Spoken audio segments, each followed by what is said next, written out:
Yeah, you know I'm Fluky B, Mac, you know B.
From the weight room of the Bill Fralick Athletic Center at UHAS McGinley Stadium, this is the Coach's Corner, the prequel with Ramir Williams of the Penn Hills Indians. Ramir, you're one of the sideline guys, one of the ball boys. Tell us about your job on the Indians. Well, I You got to talk into the mic. balls to the player. If a ball goes out on the sidelines, I have to go and get it. Then I get the rest of my ball. And that's really it. So, but that's important. That you got to make sure that they're clean and everything too. Whenever you throw it back in, you wipe them off with towels and stuff like that. Yes. You know, so okay. I got a question for you. I mean, I know you play for the Bantams. Yes. Bantams have a big game this weekend, don't they? Playoff game. Who are you going to play? Still Valley. And you're the number 1 seed, right? Because you're undefeated. Now, where is this game going to be? At Still Valley. No, what's up with that? You're number 1, and you got to play at Steel Valley? Does that seem fair? No. Are you going to whoop them anyway? Yeah. All right. No, I got a question for you too. I noticed that you wear number 3, Yeah. and I noticed that your brother wears number 3. Yes. So, no, did you let him wear number 3 because you wear number 3? Yes. That's right, huh? He wanted to be number 3 like you, huh? Yeah. All right. No, but is your brother any good? Yeah, he's okay. Is he okay? Now, who's better, you or him? Me. That's what I thought. Who scored more touchdowns this year? It's You or Tad. him? It's Tad. You guys. Ooh. So it's kind of a, you know what I mean. You got to get the ball in the end zone this weekend at Steel Valley, then, right? Yeah. You gonna do it? Yeah. Who's your coach? My dad. Oh. Okay. So you know what I mean. Oh, here's what I'll do. I'll talk to your mom. We'll have to put the bug in your dad's ear, because I know your dad will listen to your mom, right? Yes. Uh-huh. Who's the boss? My mom. Darn tootin', isn't she? Okay. So now, what do you predict against Woodland Hills? That we're gonna win. Are we gonna kick some butt? Hope so, huh? Because you know what it means. What happens if we beat Woodland Hills? What does that mean next week? We're in the playoff. Well, we're already in the playoffs, but what does this game mean for the playoffs? Do you know? No. Okay.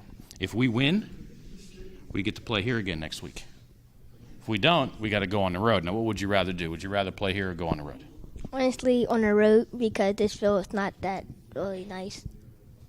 I'd rather play here. I got a comfy chair that's shaped like my butt up there. Well, it doesn't really matter where we play. I'm going to be on the sidelines helping out. Yeah, but you know what? You like playing on turf though, because it's a lot neater. Yes. I like when I call games. I like calling on turf too. You know why? Why?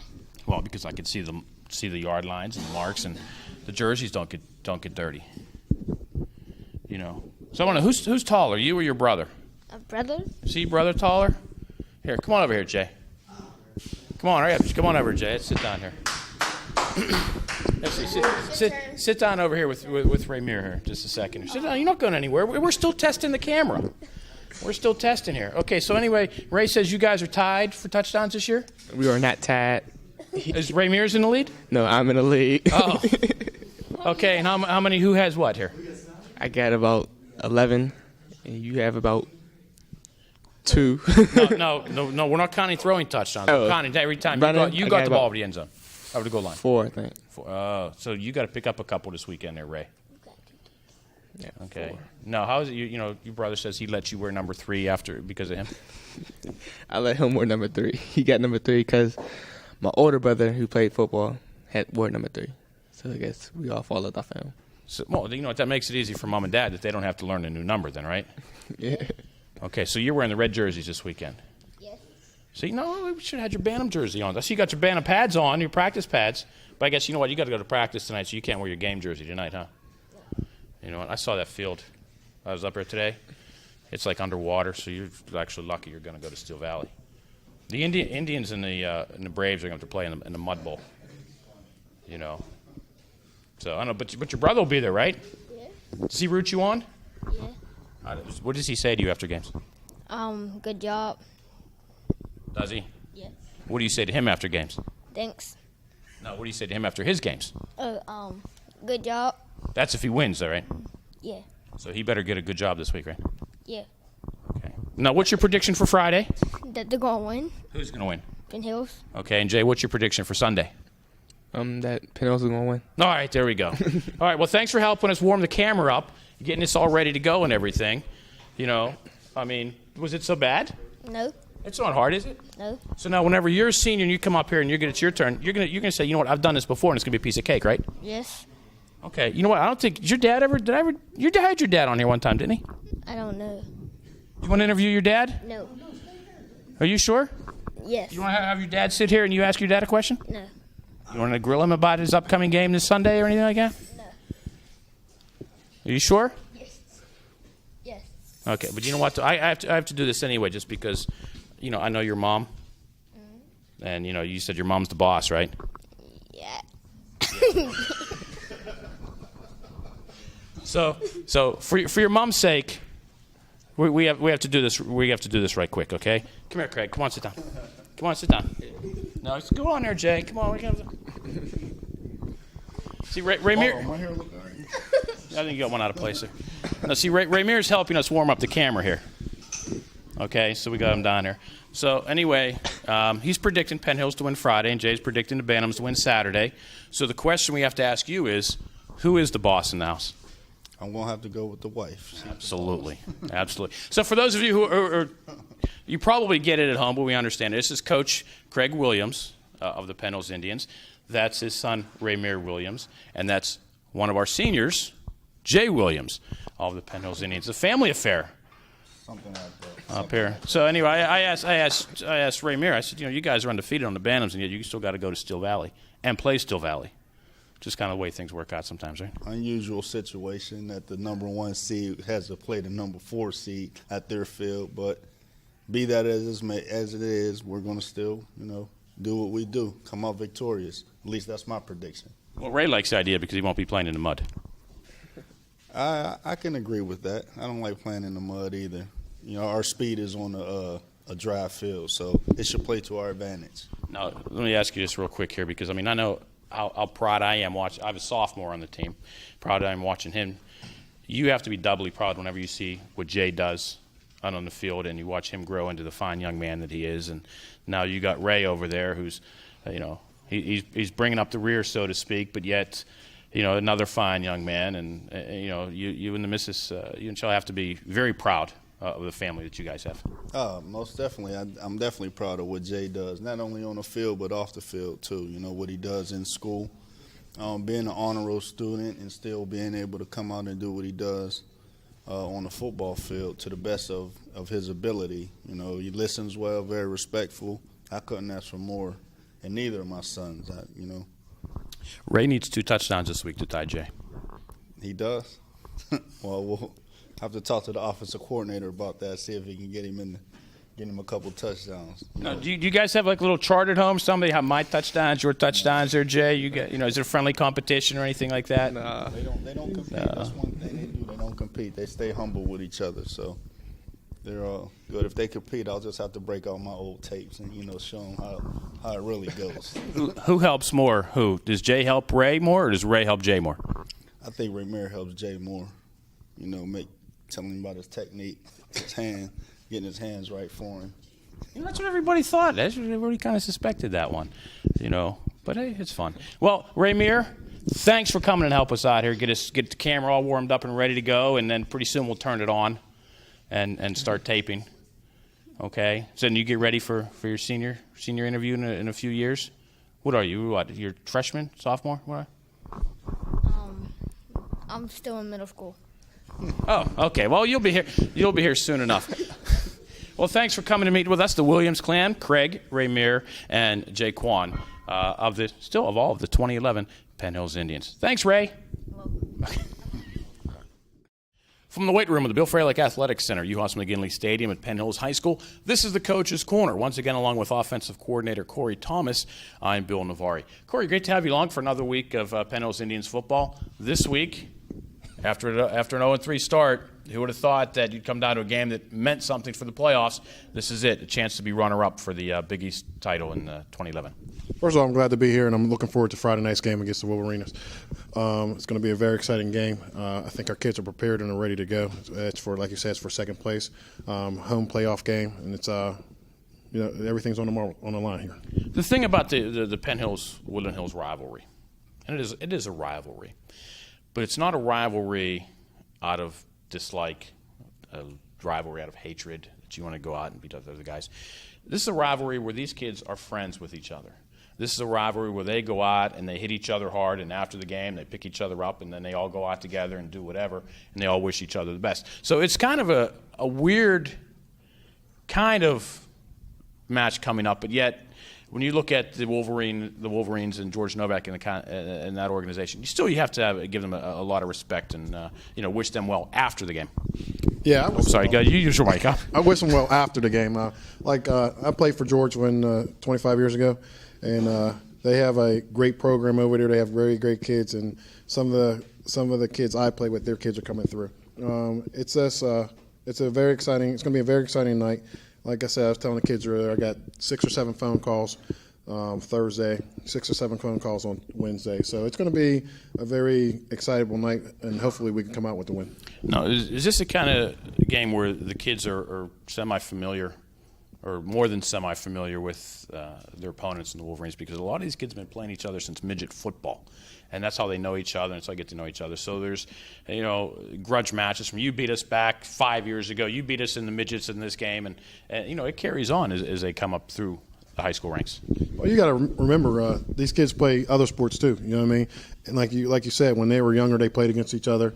I think Chaz knows a wide receiver. They played basketball against each other last year, or the year before that, and all throughout when they were growing up, they're playing against each other. So, like you said, it's going to be a good competitive game. Hopefully we can come out with a win.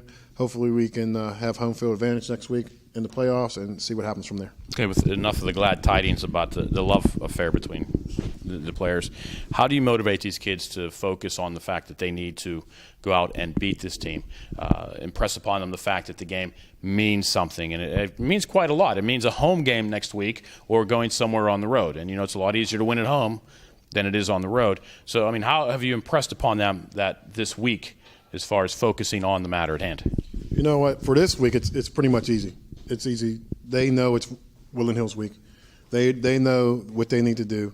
They're very excited to get game on Friday night. And for this week, it's a 22 rivalry. You know what I mean? Route 22 comes right between us. They're ready to go and be successful. We're looking forward to the 10-minute bus ride down there. And I think on Friday night, people are going to be very shocked of how we can play very good football against a very good team. Like you said, we're 0-3 starting off the season. Everybody looked upon us like we were underachievers. Now we got our kids believing in the right way, and I think it's going to be a very exciting game on Friday night. I don't know which is a shorter road trip to the Wolverine or to Plum High School, but either way, a lot of folks should come down to the game. So you're saying that these kids are really self-motivated in knowing that what they need to do Friday night? They're very self-motivated, and that's all they've been talking about all week is getting ready for Friday night and being prepared to play a good game and hopefully come out with the win. How do you kind of impress upon these kids that their opponent last week is not the caliber of this week's opponent, and that they kind of blew Kiski out last week, and you try to tell them that this week isn't going to be so easy? Well, you know what? We've been preaching all week. It's one game at a time, one play at a time, one quarter at a time. That's all we've been preaching all year long. And it's Woodland Hills week.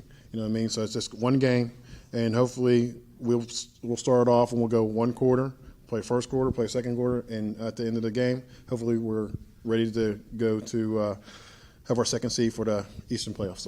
Well, hopefully Monday night when you guys are at the playoff pairings meeting, you'll see who the opponent is who's coming to UHOS McGinley and not trying to find out where you're going. I know you need to get to practice, and I think I have half the senior class over here that wants to get on for the final senior interview. Yeah. So we'll let you go. Corey Thomas, best of luck to you, and hopefully we'll get to see you again for Coach's Corner next week and for weeks to come. Yes, hopefully. Coming up next, our seniors of the week as the Coach's Corner continues here on the Penn Hills Indians Football Network. Our seniors of the week, we got a nice group, almost about half the seniors or so. We got 5 of them here. All want to have the final chance to get on for their senior year. We have Trayvon Hester, we have Jay Williams, Corey Jones, Smiley, Malik Blakeman, and Chaz Whitaker of the 2011 Penn Hills Indians. Chaz, let's start with you because you made an announcement in the past week that you will be attending the West Virginia University. Yeah. Oh, come on. We got to do better than yeah. Okay. Get serious, bro. No, we're having a good time. But to explain to us, why the choice to go to West Virginia? Because I feel like it's the right fit for me. Now, you're going down there as a safety, although everyone's pretty much knows you primarily as a wide receiver. You going to wide receiver now? I don't know where I'm playing up there yet. Okay, I thought they kind of We're getting that situated. Okay, so you maybe you play both sides of the ball. I don't know about that, but hopefully. Anything that gets you on the field. The one thing is, Corey over here is going to the University of Pittsburgh, and a big rivalry with the Mountaineers. However, you're looking at conference changes, possibly the Big 12 for West Virginia, the ACC for Pitt. You may not be seeing each other as much as what you guys thought. Is that kind of melancholic thinking? Going to West Virginia, you can play Pitt a lot, but yet maybe now you might not see each other. We're probably gonna see each other. We only see them about once a year, but they're gonna keep that bowl game in there, hopefully. Are you excited going out of state for college? It's average, nothing special. It ain't far. It's right down the street. It almost is. I mean, it's closer than Penn State, that's for sure. Yes, sir. Okay, well, best of luck to you. We're going to talk with Smiley, Malik Blakeman. Remember from a few weeks ago we had Malik on, and Malik was just coming off getting his bell rung. Glad to see you back in action, the concussion, everything going well, and you're enjoying what's winding down here on your senior season. Yeah, I'm enjoying it. Everything that's been happening. Yeah, I'm enjoying it. I mean, so the headaches are gone and everything's okay with as far as the concussion went. Yeah, everything's back to normal. Woodland Hills this week. You guys understand the implications of what goes on Friday night. You guys focus on trying to get back here to play another game at UHOS McGinley. Yeah, we are looking focused. We're I'm saying, doing what we got to do at practice, getting things together so we can hopefully win this game to get this home field advantage for this next game. Well, hopefully you guys get many more games in the next few weeks. The longer you guys the more you guys win, the longer we get to keep playing football. Corey, great to have you back on again. Heard Chaz talking about he's going to be a Mountaineer, and you're going to be a Panther. I mean, that's probably Pitt's biggest rivalry. So, still going to stay friends? Yeah, we're going to be good friends. I'm going to hit him up on a regular just to see how he is. I'm going to check on all of them. I mean, they're fam. I mean, we came up together, so it's definitely going to be tough to move on. But, yeah, I'm definitely going to hit them all up. So, I just want to know, when you guys play each other in that Pitt, West Virginia, the backyard brawl, Pitt wins, so you have to wear a Pitt jersey to school the following week, or if, the Mountaineers beat you guys, you got to wear the Mountaineer jersey? Oh, no, I'm going to make him wear a Pitt snapback. That's what he's going to have to wear, a Pitt snapback, because he's definitely going to have to let them know that Pitt tapped West Virginia. So, yeah. So you've been going down to get to see Pitt games and being out on the sidelines. I mean, what's the atmosphere been like that for you? I mean, how's Pitt been treating you? It's real different. It's real different. It's it's real up tempo, and there's a lot of people there, and I just like to show off in front of people. So, I just can't wait. Big win last night against Connecticut. Yes, yeah. You expecting to make an impact as soon as you go down there?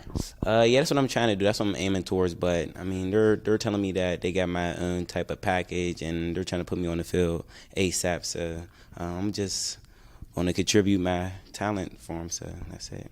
Tapped as a wide receiver. We also looking at kick returns, or they talked to you at all about playing anything on defense? No, they haven't said nothing about defense, but special teams definitely. I'll be on special teams, probably punt return and kick return too. Hey, anything that gets you on the field. That's the way I look at it, right? Yeah. Okay. Well, best of luck to you. I'm sure we'll see you around a few more years, especially since Isaiah's on the team. Let me ask you about that. Brother's on as a freshman. Has it kind of been a weird thing seeing your little brother around the locker room with you, and what kind of role have you had in trying to shape Zaya? Isaiah, he's cool. He's cool. Yeah, I mean, that's my brother. I just know how he is, and I just try to tell people, like, I mean, don't try to talk to him that type of way. There's a way you gotta talk to him. But yeah, he's definitely improving. I definitely see that he's definitely making a big change in how he was before he matured and he left that childish stuff at home. So I definitely like how he acted. No, he's like one of my kids. You know how I feel about your brother. But what about this talk saying that Isaiah is going to be the better of the Jones brothers? I mean, he has different tendencies. So I mean, he definitely has a different like play of the game. He's bigger than me. So I mean, yeah, but I'm definitely faster than him. So that's it. I mean, you might think about going into politics. That was a very nice answer instead of just saying no way. I mean, you gave your brother some credit there, but that's nice. Jay, back again. This is the third interview now since we just had you on with your brother Ray Meir. Quarterbacking, how's it going here? I mean, are you comfortable being back in there in that position, moving off the wide receiver spot? And, or do you have the kind of little bit of the momentum going as we start to head into the playoffs? Momentum going. At first, I didn't really want to go to quarterback. I wanted to stay at receiver. But as I got back there, it was kind of easy. Great receiver core, Chaz, Corey, Jordan, and Robin. So it makes it easy on me. Now, when you get into the huddle, do you have Corey and Chaz saying, hey, I was open, and look at me, I'm going over here doing that one? And do you have Malik over here saying, come on, man, run the ball? No, we kind of just talk about what we see open. Whatever we see open, we hit it. So they give you the ability to kind of, I don't want to say make it up as you go along, but just kind of, improvise a little bit. I mean, if you see somebody getting open, go that way, go this way, or just swing past to Malik, or if he's in blocking, or or audible to a running or passing play. Yeah, if we're in the huddle, or if we're on the field, and if they see something I don't see, they'll do something to get my attention, then I'll make the change on the field. Then we'll just run a play. Now, what is your preparation going into Woodland Hills Friday night? I mean, what have you seen in films that you think you can do, or anything you think you can't do? I think we can do everything against them. So you're pretty confident going in? Yeah. But not overly so, I certainly hope. Not overly so. I mean, because there's still a lot of talent on that team over there. You know that. It's going to be a good game. Oh, well, you certainly predicted. I mean, there's no reason why you guys can't come out, winner Friday night. It's a good way to, get some momentum going into the playoffs. And we're going to talk to the guy over here on your left, Trayvon Hester, who's kind of responsible for protecting Jay, opening some holes for Malik over here. Trey, did they ever get in the huddle if he gets a sack or something like that, and Jay says, come on, man, it's watch my back? Or is you just out there, doing what you can do? For me, if the line lets up a sack, I'm automatically hopping on the offensive line off top. I got to make sure that the malfunction don't happen again the next play, and that they, jump on it and pick up their blocks earlier. One thing, they made some changes during the year with the defense. You've been on the line, and they moved your brother at one point, Tariq, from linebacker to the defensive line, and you had the two of you guys up, where we went from I think a 3-man front to a 4-man front, and you guys with 2 D tackles. What was that like playing with your brother, the two of you guys up front and in the middle? Oh yeah, me and my bro, we like Mario and Luigi. We like the Smash Brothers. You know what I mean? It was definitely a fun. He got to hold up 2 blocks. I got to hold up 2 blocks, opened up the lane for all the linebackers to come in and fill. So, it was just like 1 and 2 for real. I mean, that's a lot of pounds of Hester up front there. I mean, you have a 5 and a 55, and sometimes you can't tell. You just see a 5 going through, and you're not sure which one it is. But, I mean, you guys had to be having fun as brothers doing what you were doing. Oh, yeah, we like Subway, 555 deal out here. You get it for the low. And me and my brother, we just play hard, man. We don't make no exceptions for no other teams. We just go out there and do what we got to do and play for the family, and hopefully everything goes out well. What are you looking at tomorrow night against Woodland Hills? Oh man, I'm looking to definitely get a win, man. It's been 0-2 ever since I've been up here, so I want to go down to Wolverine and show them what we got. Well, hopefully you can. The coaches are kind of tapping me on the shoulder. You can't see them, but they're there. This is the first time we've done 5 guys at one time. It's been a treat. I thank you guys for coming on and doing it. Best of luck, not only tomorrow night and in the weeks to come, but in what you guys do after you leave Penn Hills High School and always stay part of the Penn Hills family. Our seniors of the week, Trayvon Hester, Jaquan Williams, Corey Jones, Malik Blakeman, and Chaz Whitaker of the 2011 Penn Hills Indians. Coming up next, it's that long road trip down to the Wolverine and Turtle Creek, the Indians and the Wolverines from Woodland Hills High School, the Battle of the Big East, the runner-up and a home game next week in the playoffs. It's coming your way next here on the Penn Hills Indians Football Network.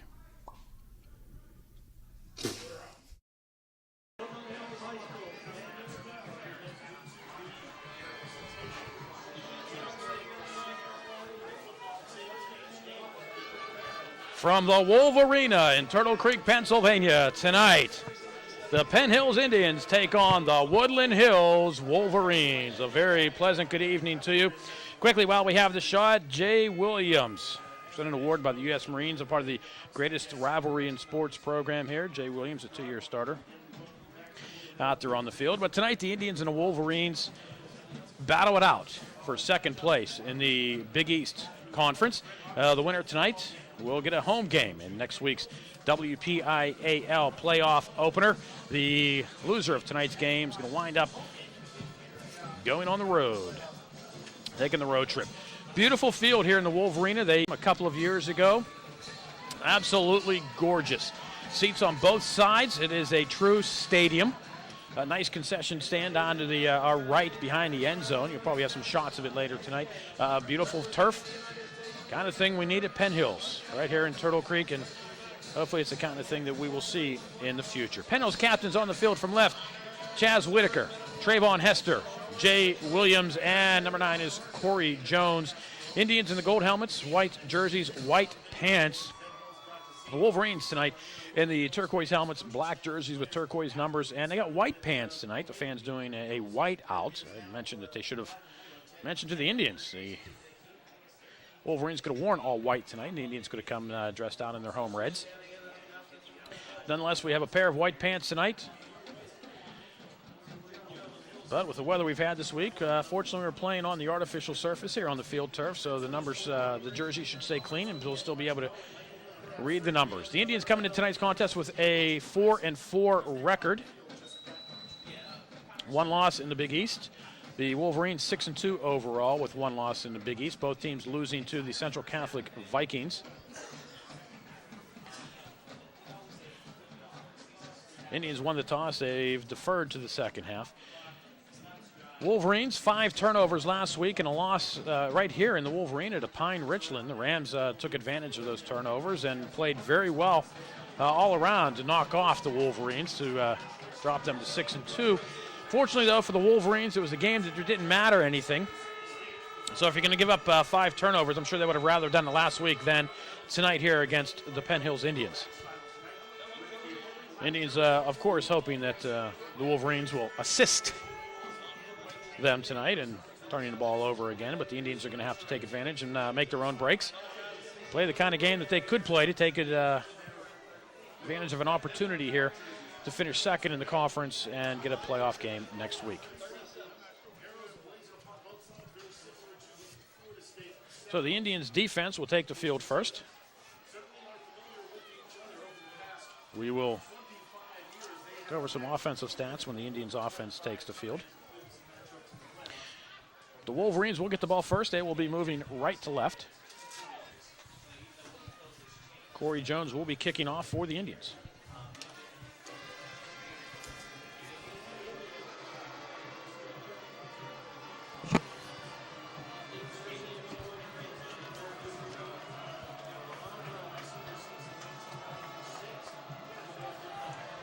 Back for the Wolverines on the near side, Ronald Brown. Far side, Jameer Jutrell.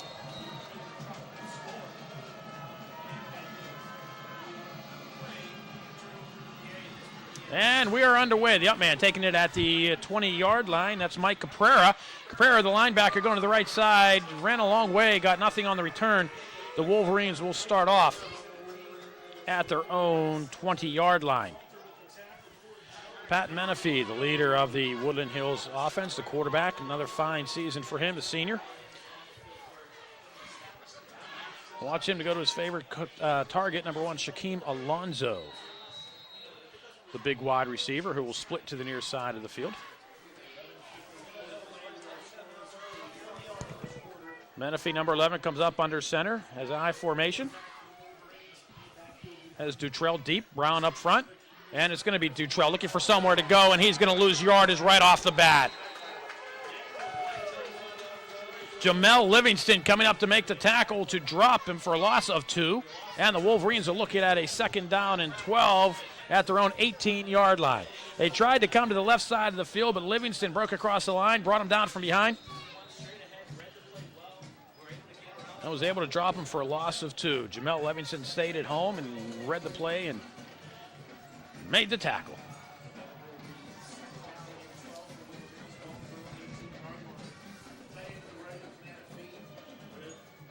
Brown in front of Dutrell and the eye behind Menifee. And they're going to say Darian Macklin jumped offside, so the Indians taketh away, then the Indians giveth right back. Kind of mistakes the Indians can ill afford in a game of this magnitude tonight. So instead of a 2nd down and 12 for the Wolverines, they're now looking at a 2nd down and 7. Changes the complexity of the play calling. Alonso will split to the near side. Still I formation. Tight end to the right side of the Woodland Hills offensive line. And they're going to go with Dutrell, and he goes right into the line. The Indians will stop him at about the 25-yard line. I'll give him maybe a gain of 2, possibly 3 yards. We'll give him 3. And we'll call it 3rd down and 4. Indians defensive line fighting off the blocks of the Woodland Hills Wolverines and able to make the tackles on 2 successive plays. Wolverines need to cross the 30-yard line for the 1st down. They have the ball at their own 27. Actually, they're on 26. 3rd down and 4.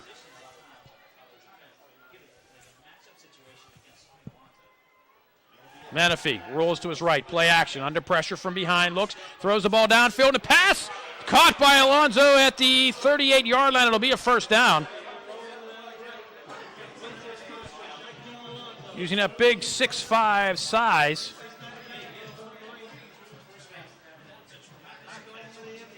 They pick up 12 and a 1st down due to the Woodland Hills Wolverines.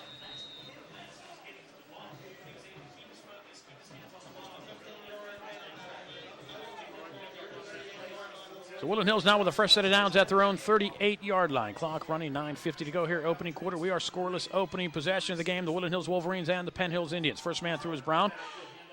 Looked like he got stacked up in the backfield, but he's able to jump ahead for about a yard, we'll give him.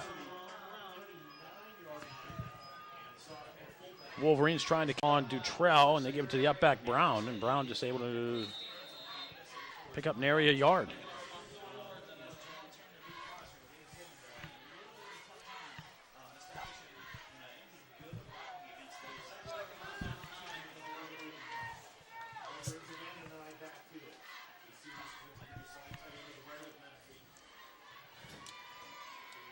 Menifee, play action, rolls near side. Tries to set up underneath. He'll be sacked back at the 27-yard line by Trayvon Hester.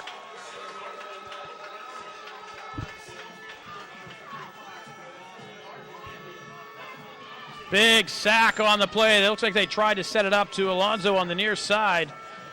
And the Indian defense has been getting penetration, and they were able to get to Menifee this time and drop him for a loss of 12 on the sack. And the Wolverines looking at a 3rd down and 22. The ball back at their own 26-yard line.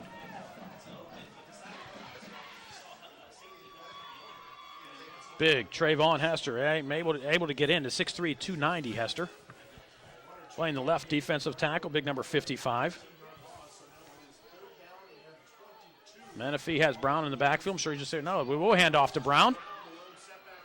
And Brown is able to pick up about 7 yards, but they'll still be well short of the 1st down, and the Wolverines will have to punt on their opening possession. Pick up a total of about 14 yards of offense.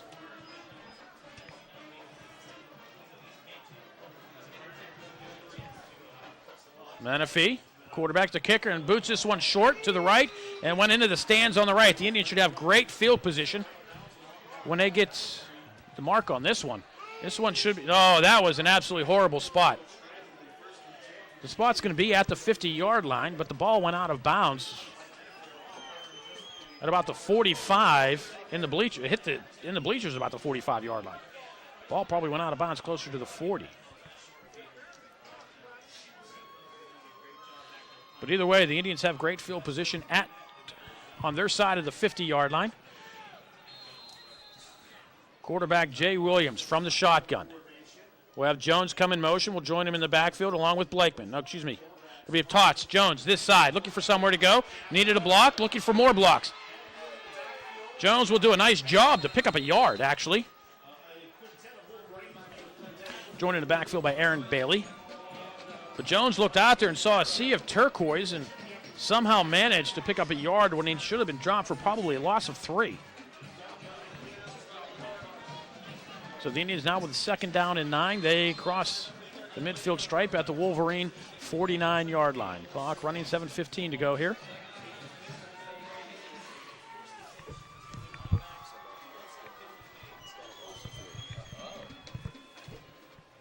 This time Whitaker comes in motion. Looks like Williams is going to keep it itself, but I think the Indians line moved, and that's what they're going to say. They're going to call a false start. 2 penalties in the game so far here early on. Just 4 minutes, 59 seconds in, both on the Indians, an offside and a false start. So the Indians, instead of 2nd down and 9, will have 2nd down and 14.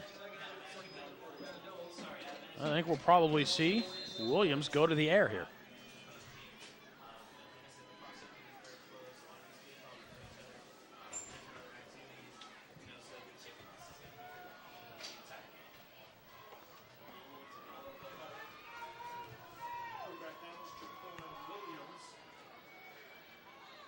Salter and Jones to the near side. Whitaker will come in motion. Jordan Davenport split far to the left. Williams will throw with 3 receivers on the near side. Throws underneath to Whitaker. Steps out of bounds at about the 49-yard line. They're going to give him the 48. Pickup of 2. And the Indians will be looking at a 3rd down and about 12. Indians threw underneath. The blocking wasn't there, and Williams out of bounds. Whitaker out of bounds on the Williams pass.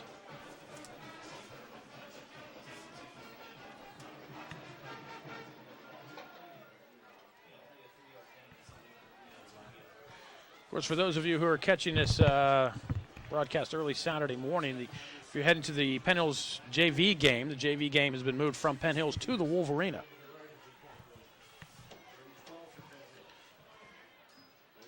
Williams, flush, throws. Jones at the 50-yard line.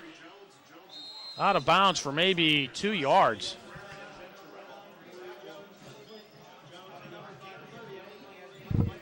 And the Indians will have a 4th and 10 at the 50-yard line, and the punt team will come on.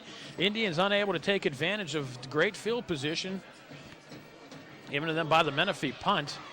Get no yardage. And the Wolverines looking to get the ball back here with 6:24 to go. Jones, nice kick, gets it away. Fair catch called for and made at the 15-yard line. They're going to give him the 16-yard line, but the Wolverines will get possession right there. So the Indians, no yardage on their opening possession. The 5-yard penalty stymied them. And the Indians will turn the ball over. 6:19 to go here. Opening period, scoreless. Penn Hills, Woodland Hills. See if the Indian defense can rise to the occasion and get the ball back here for the Indian offense. Menifee under center. Lone setback behind him is Brown.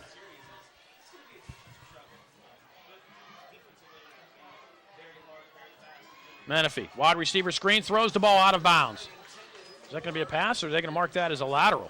They're going to mark that as a lateral. The backward pass goes out of bounds at the 13-yard line. It'll be a loss of 3 for Menifee, and officially call that a fumble. So if you're keeping track at home, that's a minus 3-yard rush for Menifee.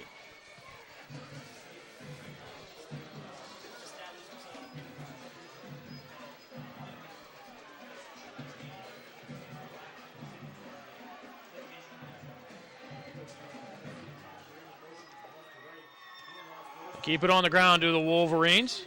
Dutrell out to about the 20-yard line. We'll pick up about 7.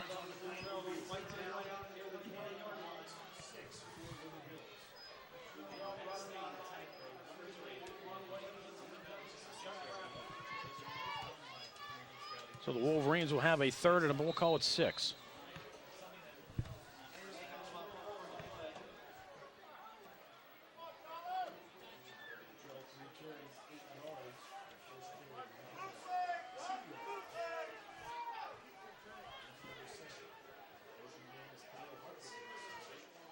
Keep it on the ground, and the Indians are there. Dutrell stopped at the 21-yard line.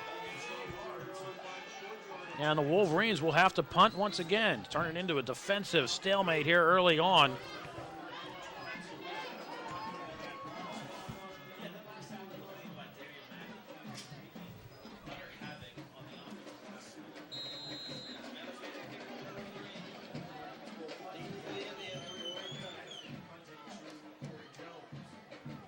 Jones back at his 42-yard line. Menifee, the Australian-style punter. And this one goes out of bounds. No, it doesn't. Finally goes out of bounds at the 40-yard line. So the Indians will have decent field position once again, not as good as before. They had it at the 50. This time they'll have it at the 41-yard line. 4:52 to go, first quarter. We are scoreless. Penn Hills, Woodland Hills. You are watching the Penn Hills Indians Football Network.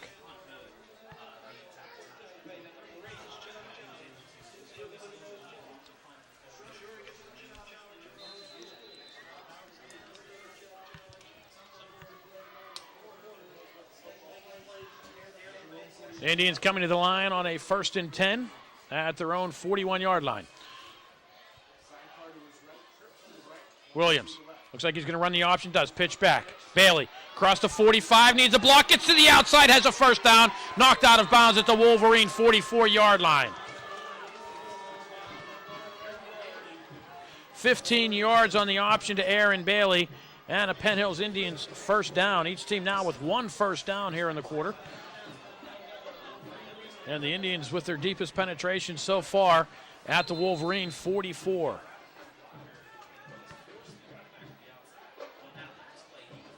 Williams really went on the option early on the rollout and pitched it to Bailey, who was about 7 yards behind the line of scrimmage. Bailey still managed to pick up about 15 yards on the rush, and the Indians sitting pretty at the Wolverine 44. Williams under pressure, and he's sacked. Did he lose the football? The ball is loose, and the Wolverines have it. They're going to have a fumble recovery at the 35-yard line.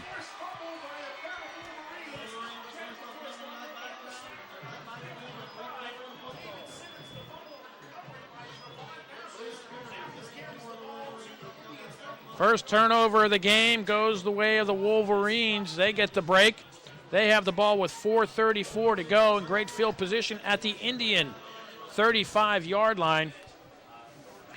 Williams had no chance on that play. He took the snap, looked up, and was surrounded by 5 Wolverines.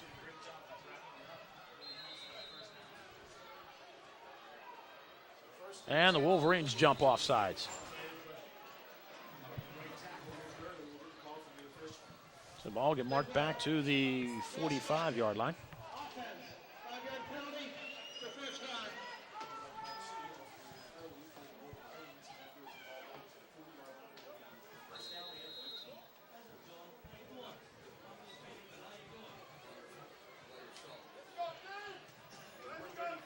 Wolverines come to the line. Don Sims splits to the right. The Wolverines keep it on the ground. Dutrell will actually lose a yard. The Indians' defense playing well thus far. They're going to have to come up big here to stop the Wolverines, who have the ball deep in Penn Hills territory at the 35.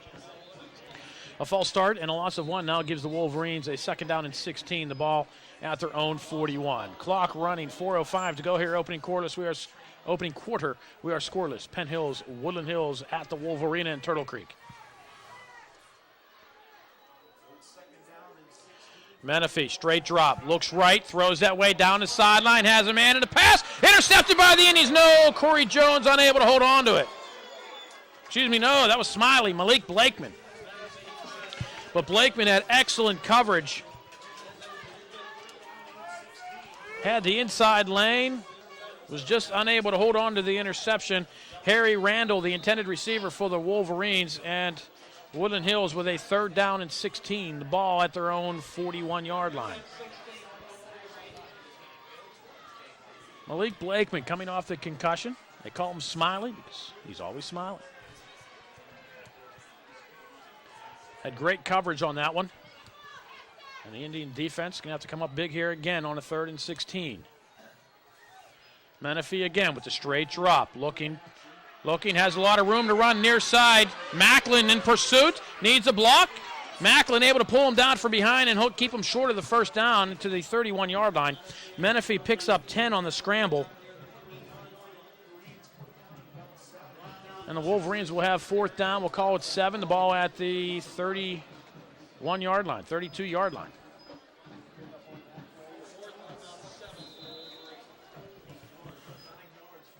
Officially will give him 9 yards on the rush. And the Wolverines with a 4th down, keeping the offense on the field. And why not? Bit far for a field goal. It would be about a 50-yarder from this point. And if you're looking at a punt, you're only giving up about 12 yards if you kick it into the end zone. The Wolverines will use their first timeout. 3:02 to go, 1st quarter. We are scoreless. Penn Hills, Woodland Hills. You are watching the Penn Hills Indians Football Network.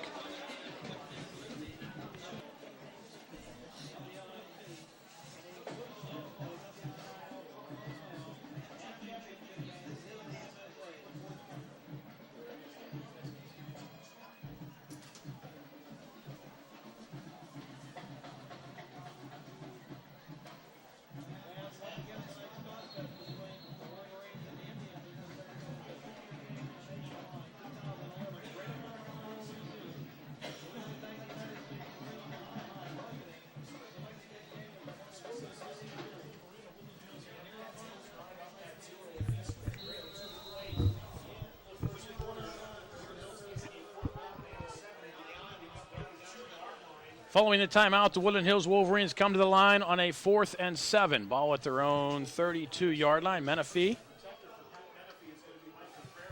Under center has Mike Caprera, the linebacker. Into block. Menifee, straight block, looking. Down the field, has a man wide open in the end zone. Touchdown, Woodland Hills. Shaquem Alonzo was wide open on the post pattern, and the Wolverines convert. They take the early lead.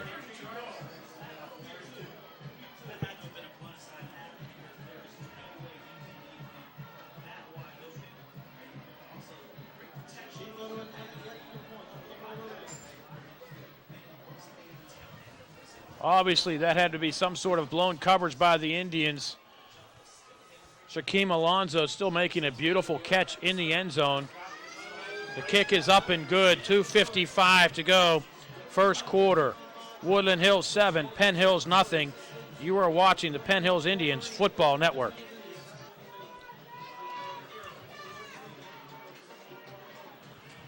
The Wolverines able to capitalize on the Indians' fumble. Go 35 yards in 5 plays. Shaquem Alonzo, the 32-yard touchdown pass from Pat Menifee. Point after good. The Wolverines up 7-0. Now it's important to see how the Indians respond offensively.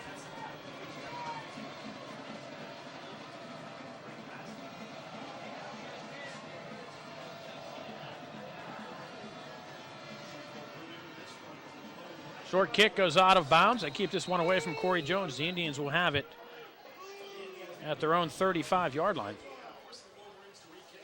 I think they can put the offense on the field. I'd have them read kick.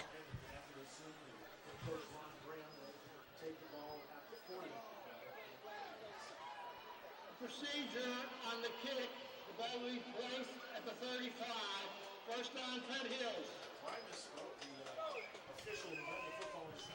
So now Jay Williams back on the field offensively after the fumble on the sack.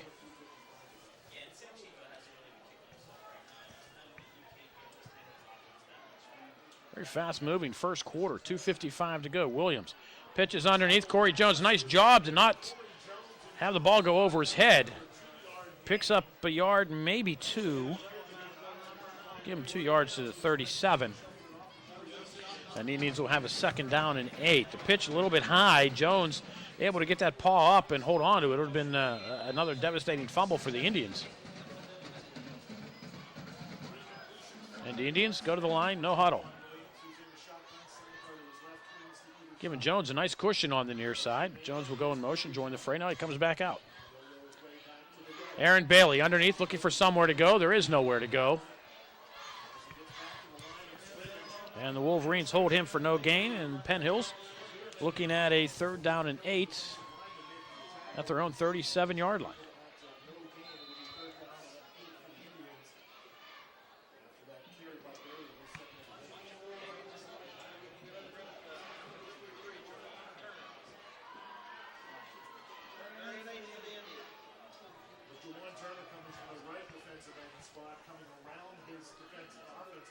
Big Dom Pizzuto comes out over the ball.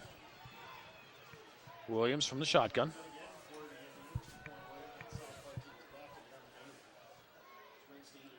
Option, Bailey, left side, looking for somewhere to go. Bailey will be close to the 1st down, and you see where they spot him. He's going to be a yard short.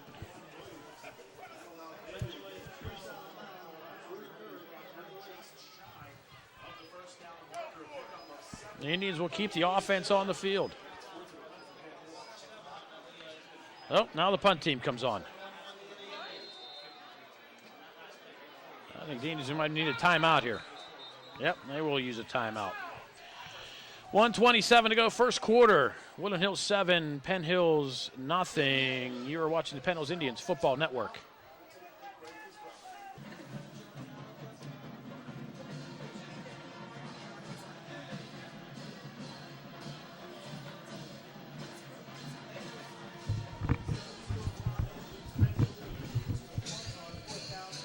Corey Jones back to punt for the Indians.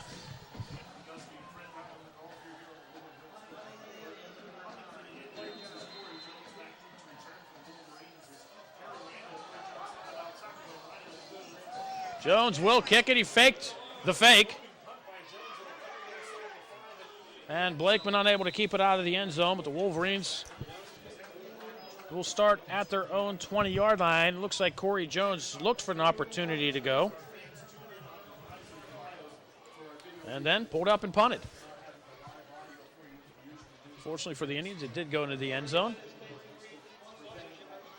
But the Indians' defense comes back on the field. We'll see how they respond after giving up the touchdown on the blown coverage on a 4th down play. 32-yard pass to Shaquem Alonzo. Brown, the lone setback behind Menifee. It'll be Brown looking right side, wrapped up in the backfield by Hester. The rest of the Indians come in and finally bring him down. It'll be a loss of 2.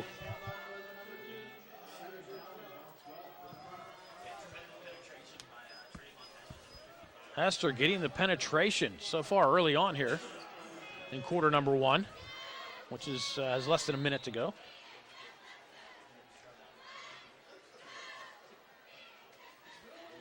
Indians defense has played very well so far in the first quarter, aside from the touchdown pass.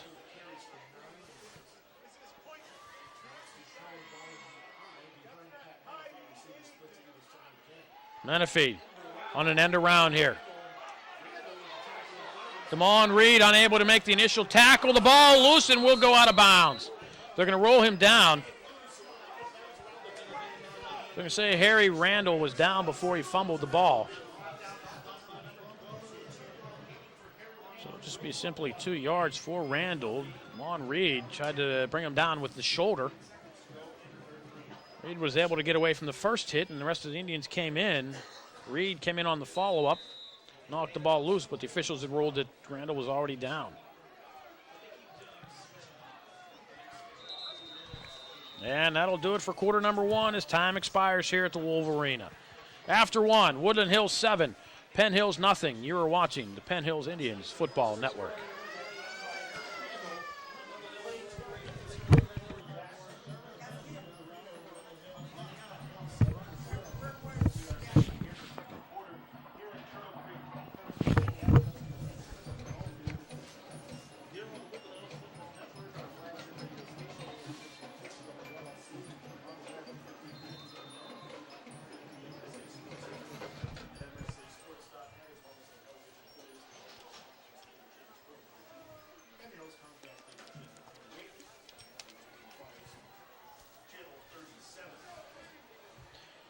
Woodland Hills to the line as we open quarter number 2. 3rd and 10 from their own 20-yard line. Menifee on the delay to, I believe it was Ronald Brown, and once again it was Trayvon Hester once again, Jamel Livingston. It happened so fast. I'm going to say it was Jameer Dutrell who lost 5.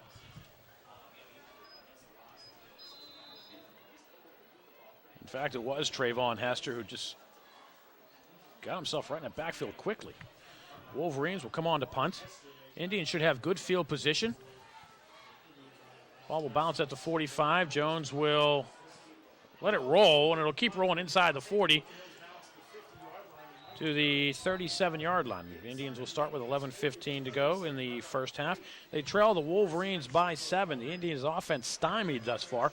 The Indians' defense playing very well.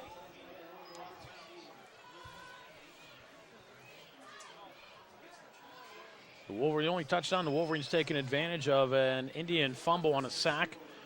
They go for it on 4th down from the 32-yard line on a 4th and about 7. They find Shaquem Alonzo open in the end zone. Alonzo still does a nice job to make a nice catch because the ball came in high. Hold it in for the Wolverine touchdown. Bailey, pitch behind him. It's a downfield block from Corey Jones. Another one from Jordan Davenport. Indians wanted a late hit on the near side. And the officials do not pull the flag out. Pick up about 8 for Bailey. It'll be 2nd down and 2.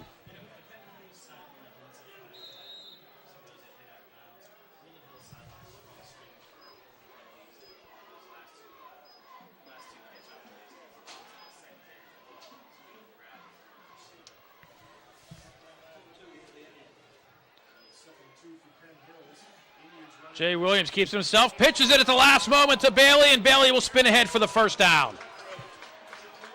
Needed 2, got 2.5. Williams held on to that one to the last possible millisecond. Bailey picked up the necessary 2, and they have a first down to the Indians.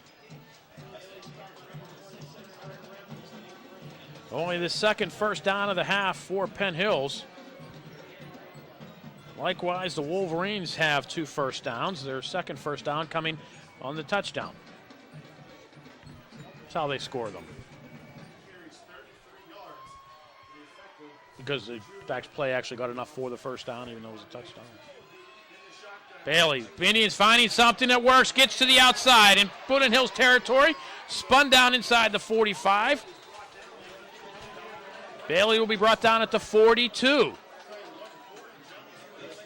Picks up about another, they're going to mark him back at the 43, picks up 9. Corey Jones doing a nice job of downfield blocking for Bailey.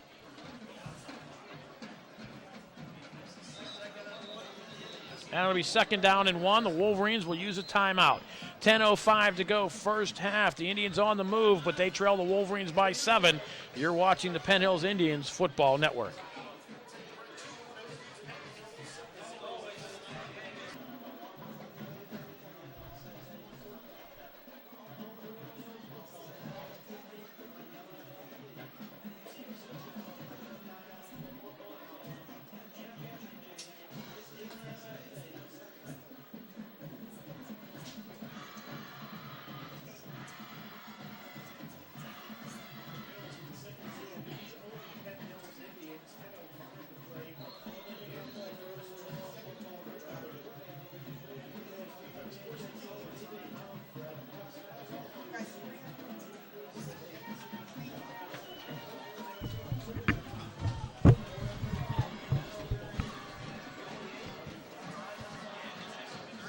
Following the timeout, the Indians come to the line on a 2nd down and 1.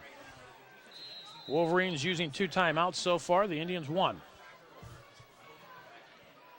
Williams from the shotgun. Looking to throw. Launches one underneath. Has a man wide open. Corey Jones is unable to hold on to it. Oh, my. Jones had it at the 27-yard line.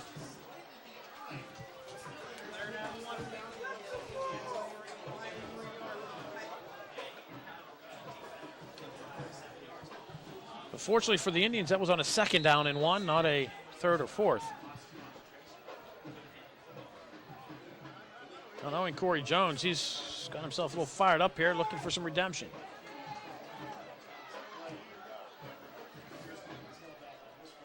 Williams under center. Keeps it himself, drives ahead, will have the 1st down, gets to the 40-yard line. Needed 1, gets 3.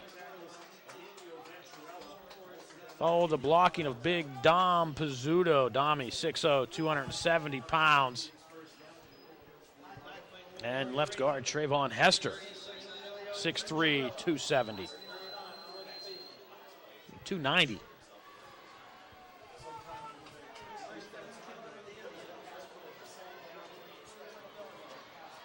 He's 290. The younger brother's 240. Can you imagine the food bill in the Hester household?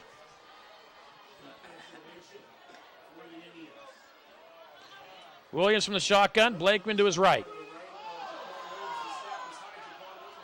Williams picks it up at the 50-yard line, dives ahead.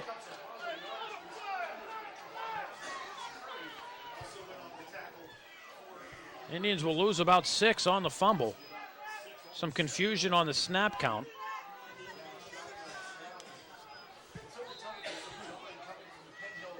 And the Indians will have a 2nd down and 16.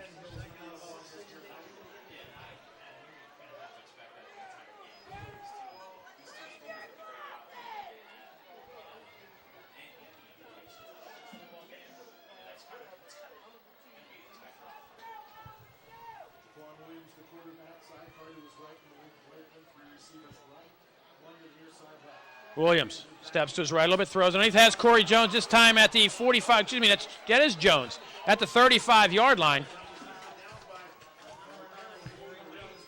The Indians pick up 11. Indians will have 3rd and about 5.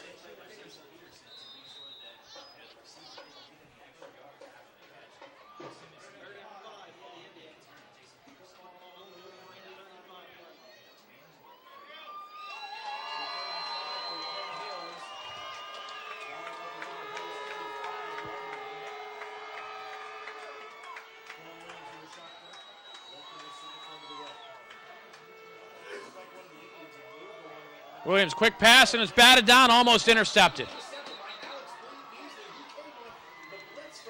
The Wolverines came on the blitz. Alex Beasley almost caught the interception. A penalty flag at the 43-yard line. Let's check the call.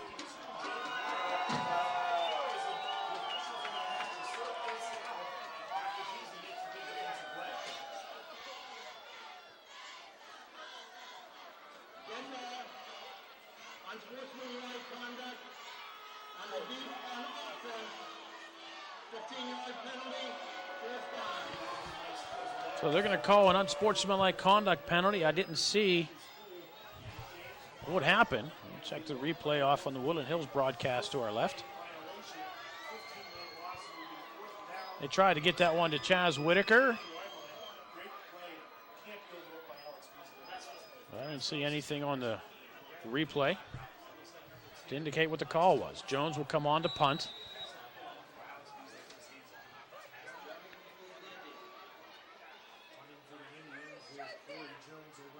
And Jones will try to fake it. He has some room to run. Jones inside the 40, inside the 30. Jones 20, 10, 5. Touchdown, Corey Jones. Jones on the fake punt, 50 yards. The Indians, an extra point from tying it.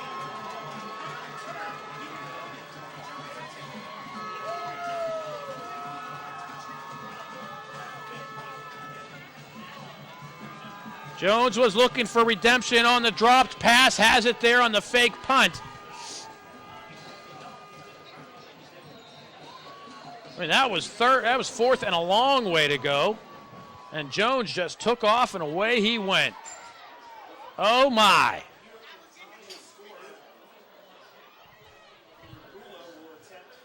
Gula will try the point after. Snap down. Kick up, kick good. We are tied. 7:40 to go. First half, Penn Hills, Woodland Hills, knotted at 7. You're watching the Penn Hills Indians Football Network.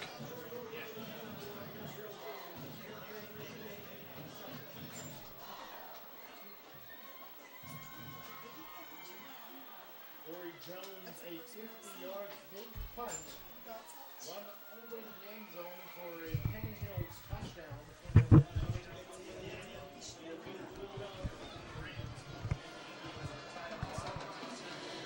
Corey Jones, who made the 50-yard touchdown run on the fake punt, tees it up at the 40-yard line. The Indians now with a little momentum back, tying this game at 7.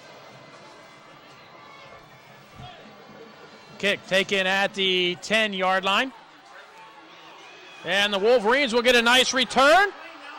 Dutrell across the 40 out to the 45-yard line.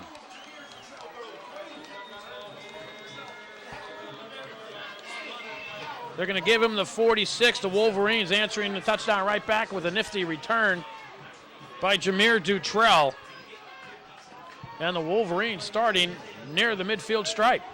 They have 7:30 to go, 7:31 exactly to go here in the first half. One timeout left, a lot of time. This team probably have a couple more possessions before we go to the locker room.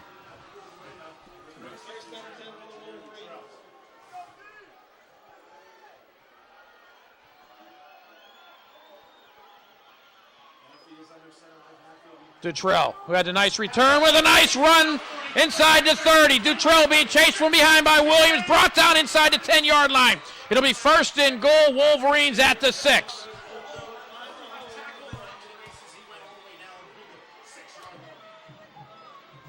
.48 yards for Dutrell. First and goal, Wolverines. Dutrell just took that one off to the left side. Had a little bit of a seam, and away he went. Credit Jay Williams, who chased him down from behind and made the tackle inside the 10-yard line.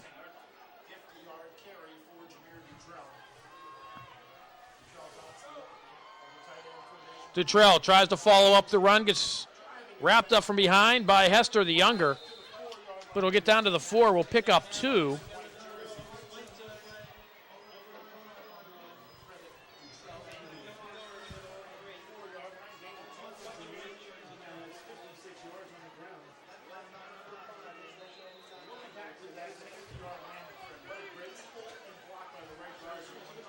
Nice job on the run by Dutrell. Picks up 48 on the first carry, 2 on the second carry.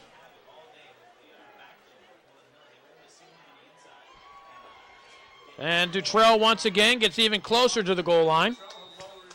The helmet rolls off. Get him down to the 2-yard line.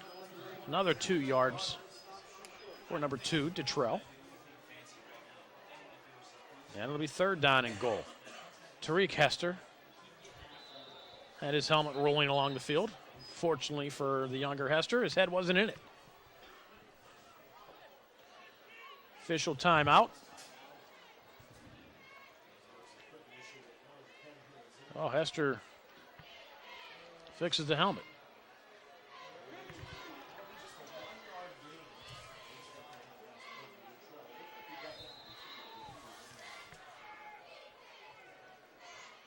Alonzo goes in motion to the right. Menifee once again to Dutrell, hit in the backfield. Chuck Bradley initially. And then Jamel Livingston wraps him up. He'll lose 3 back to the 5-yard line.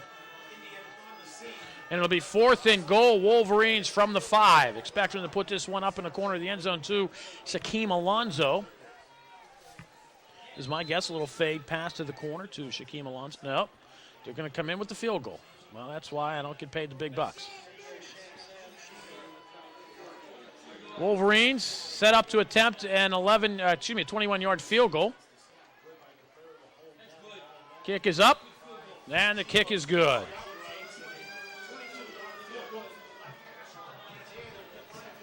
.5:15 to go first quarter. Woodland Hills 10, Penn Hills 7. You are watching the Penn Hills Indians Football Network.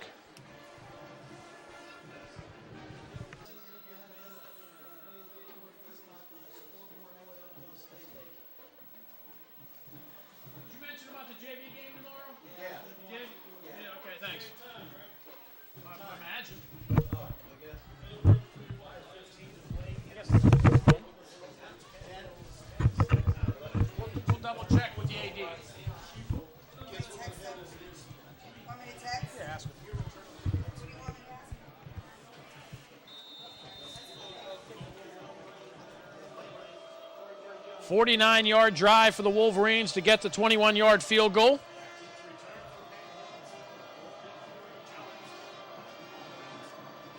And the Indians will get the ball back, 5:15 to go.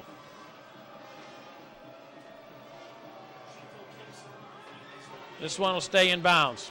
Picked up at the 14-yard line. Blakeman looking for somewhere to go. Smiley tries to get to the outside, dives ahead to the 28-yard line. So the Indians, not bad field position. I'm going to give them the 29. So Blakeman doing a nice job to get a return. Picked it up about the 14-yard line, about a 15-yard return to the 29. Tariq Hester, the fullback, in front of Aaron Bailey.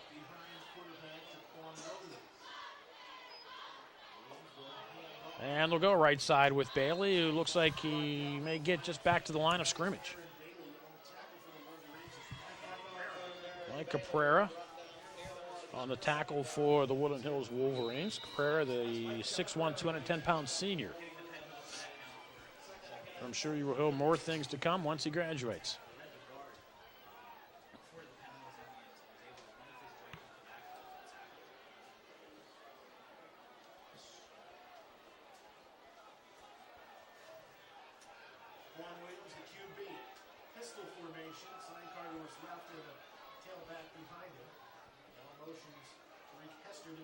Tariq Hester to the right of Williams with Bailey behind him.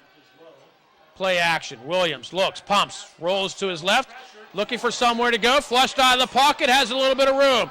Throws this one downfield, has Corey Jones. And Jones cut back. Caught the ball at the 35-yard line, ran backwards and brought down at the 31. So scant pickup of 3. Williams might have been better off to just take that one and keep running.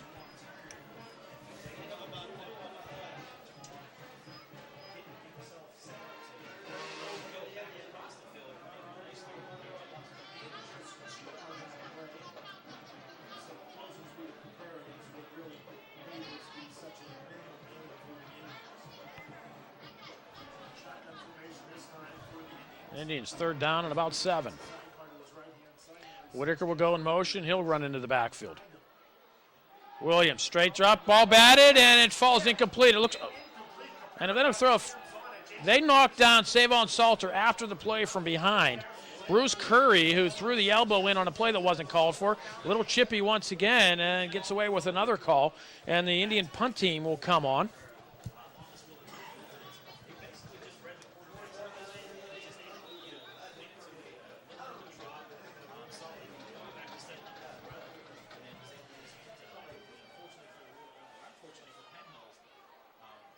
Low snap. Jones gets it away, and a flag comes in. They're going to say Caprera knocked him down and didn't get a piece of the ball.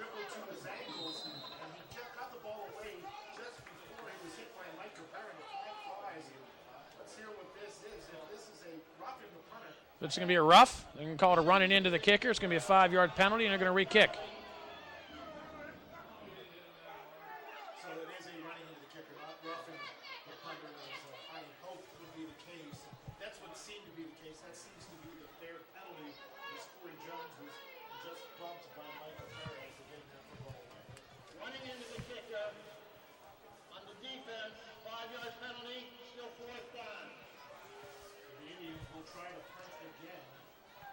So it'll be 4th and 2 this time. Jones will come on to kick once again.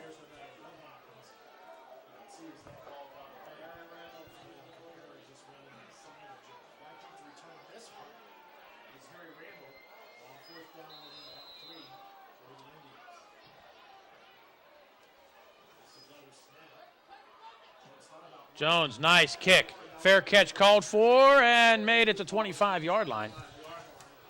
This time Jones does boot it away, keeps Woodland Hills at bay at the line of scrimmage, but gets a nice kickoff, and the Woodland Hills Wolverines will have it at their own 25-yard line with 3:03 to go here in the first half.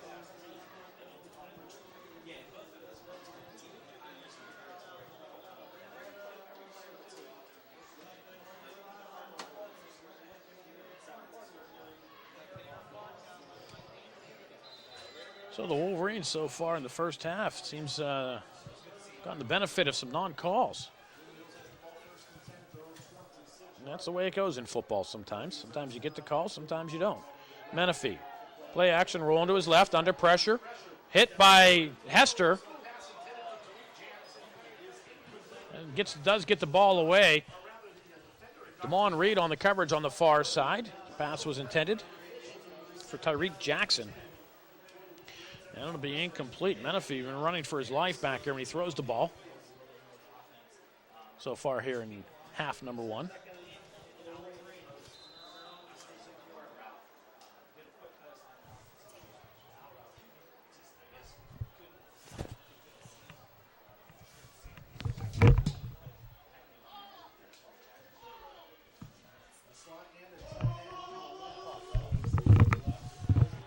Wolverines keep it on the ground.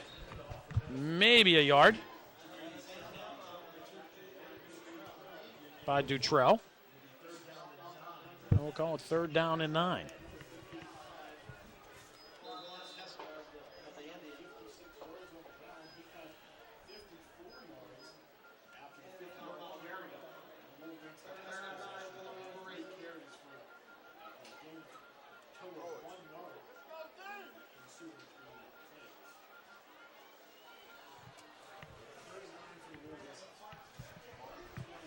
Third down and 9 for the Wolverines. Menifee, straight drop. They go on the end around. It's going to be trying to halfback pass.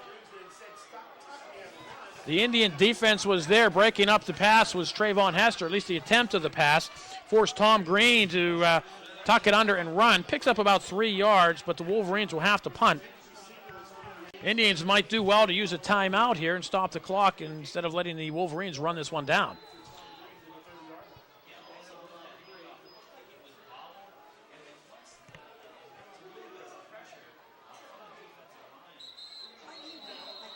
And the Indians get a late substitution on, and they're going to give the Wolverines 5 yards on a penalty here on a 4th and 6. Now it's going to become 4th and 1. An illegal substitution call.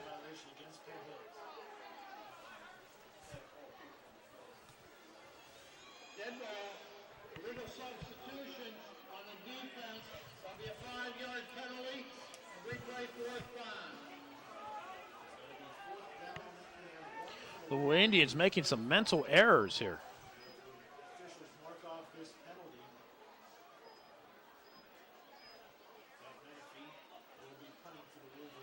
Menifee, the quarterback, will be punting. Watch him to possibly fake it here on a 4th and 1.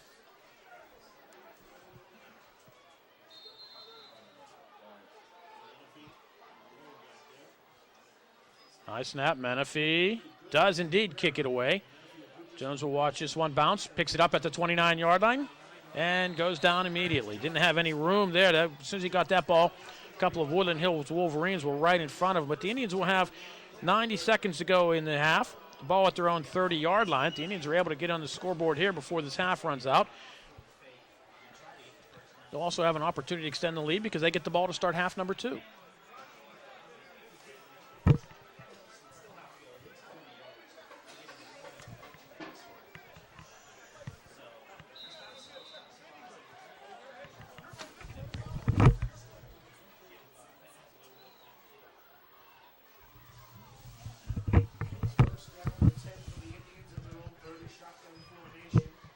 Williams, pitch right side. Jones looking for some room to run. Brought down from behind, close to the first down.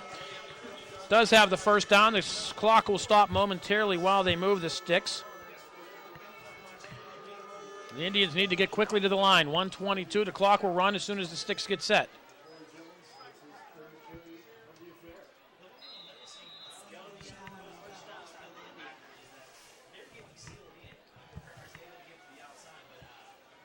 Jones once again, and smacked in the backfield and goes down. Coming up and making a great play, Jason Peterson of the Wolverines will drop him for a loss of 7. Indians going to the well once too often.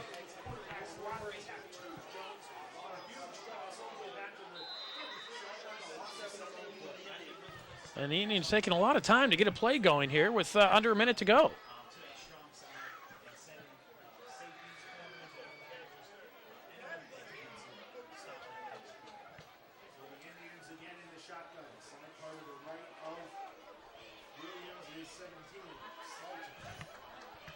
30 seconds, clock running. Williams, launch you one, downfield on the right side. This one will probably be picked off, and it is. Randall up the sideline, getting some blocks. Gets inside the 20 and goes down at the 15-yard line with 15 seconds to go. In fact, they're going to mark him down about the 10.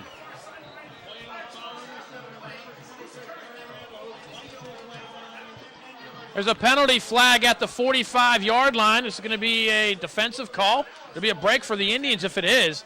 The officials are bringing the ball back upfield. So apparently this one's going to go against the Woodland Hills Wolverines.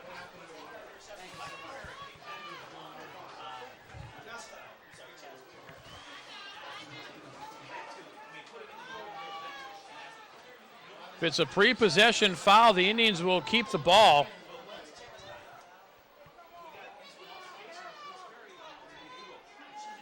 Officials are talking it over at the 43-yard line. The Indians. I know the flags at the 45-yard line on the far side, off to our left. There's an official standing down there right over the flag. See him standing there in the upper left part of your screen. He's picking up the flag, and we're going to check the call. We have 2 dead ball personal fouls. The first one is on Black. We'll come back 15 yards from the end of the run. So 2 personal foul calls against Woodland Hills.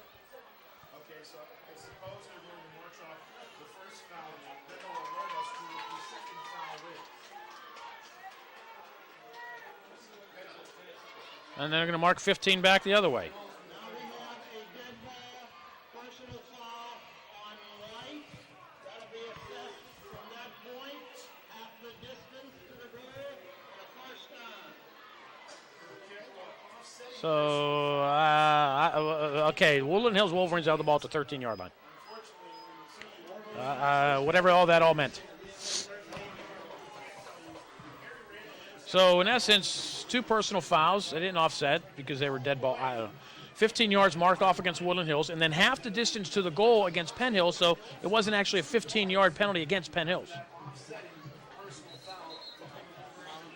The Wolverines have 1 timeout left. They have the ball at their own 13-yard line. The Wolverines have just used their final timeout. And see if they bring the field goal unit on right away, because they now no longer have a timeout unless they're going to go to the end zone on one play.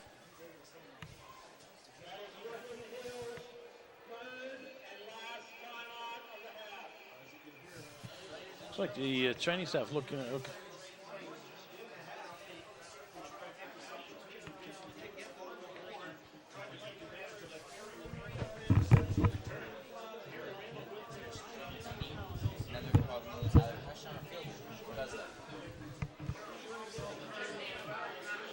So the Woodland Hills Wolverines, looks like they have an opportunity to capitalize on the second Penn Hills turnover. Wolverines do not have a timeout left, so they're going to have to go end zone. They do not get this ball into the end zone unless they can get up to the line and spike it quickly.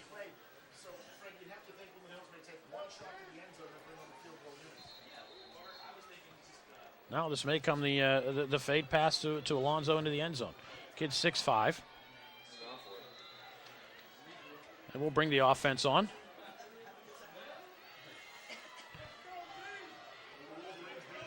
Tom Green on the near side, he's 6'3" as well.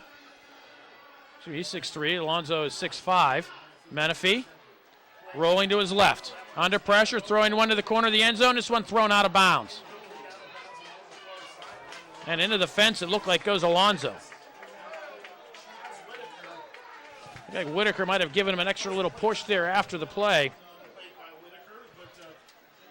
Alonzo gets up and heads back to the sideline. The play took 7 seconds. The Wolverines could possibly run another offensive play here, but it looks like they'll bring the field goal unit on with 9 seconds to go. Ball at the 13-yard line. They're going to set up for about a 30-yard field goal. Are they going to do not sure what they're going to do. They're using a lot of time here.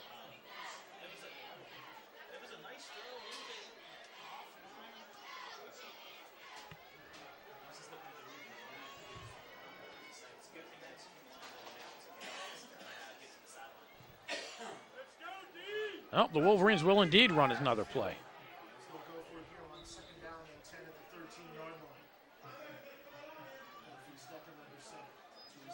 Menifee will roll this way. Pressure, gets away. And he's going to be sacked and the half will expire. The Indian defense comes up big. The Wolverines unable to take advantage of the late turnover.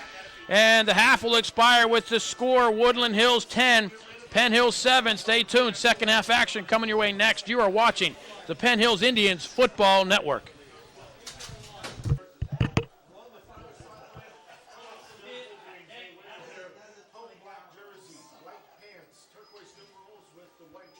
Second half action about to get underway here at the Wolverina in Turtle Creek with the score of the Woodland Hills Wolverines 10, your Penn Hills Indians 7. The Woodland Hills Wolverines scoring first in quarter number 1.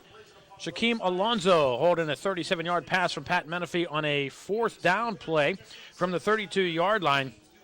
Wolverines up 7-0. Corey Jones in the second quarter fakes a punt, takes off running, goes 50 yards into the end zone to tie it at 7. The Wolverines get a long kickoff return from Jameer Jutrell out to the 46-yard line. Next play, first play, takes it 48 yards on makes it 1st and goal. The Woodland Hills Wolverines end up getting a 21-yard field goal out of it, and that's where we stand 10-7. The Indians will get the ball to start half number 2. Indians 95 yards rounds. The Indians have 5 penalties. The big key so far, the Indians 4 penalties, 30 yards. The Wolverines 2 for 10. Aaron Bailey, 7 carries, 42 yards. And we are underway here for half number 2. This one will roll down to about the 25-yard line. Indians will cover it there.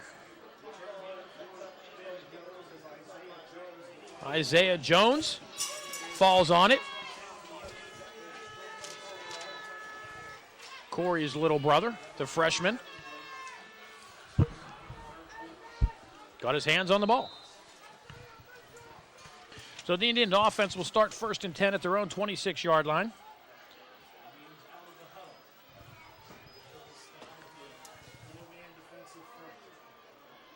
Williams from the shotgun has Bailey to his left. Williams will keep it himself, and he would have done well to cut to his left. Goes right into the arms of Mike Caprera, who will drop him for maybe a 1 yard. No, call fall of no gain. It'll be second down. We'll give him a pickup of 1. It'll be 2nd down and 9. Of course, it's easy for us to say up here in the booth which way he should have won because we can see everything. A little different down there.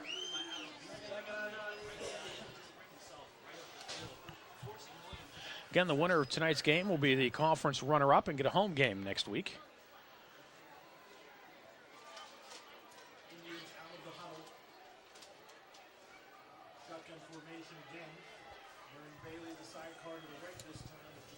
Williams from the shotgun. Bailey to his right. Williams with a straight drop. Looks like he's going to try to set up a screen. Will roll to his right. Gets the pass away. Hit as he throws it, and the pass goes incomplete. Corey Jones in the area. And it'll bring up a 3rd down and 9 for the Indians. The Wolverines showing nice pressure on the play against Jay Williams, not allowing him to set up, get any mustard on the ball. And fortunately for the Indians, the ball goes out of bounds as Williams was hit as he threw it. And it's 3rd down and 9 for the Indians.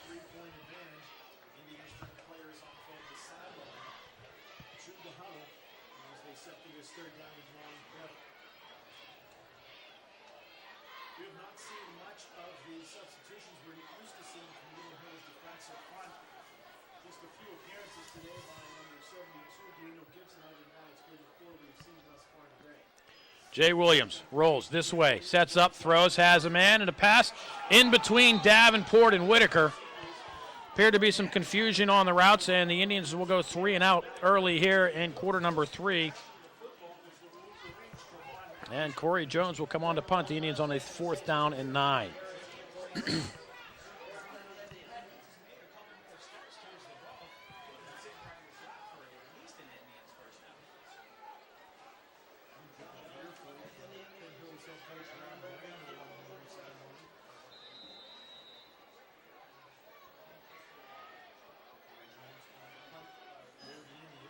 Jones is going to take off running. Jones across the 30. Needs a plug. He gets away up the sideline. Jones on the sideline, and he's gone. Corey Jones, 73 yards, his second touchdown on a second fake punt. And the Indians take the lead. The Wolverines had Corey Jones pinned in, had him going down about the 35-yard line, would have been short of the first down. He was able to elude the tackle. Roped the sideline, broke free, and Jones was gone. One for the ages on that play. Snap is down, kick is up and good. 10:42 to go. Third quarter. Penn Hills 14, Woodland Hills 10. You are watching the Penn Hills Indians Football Network.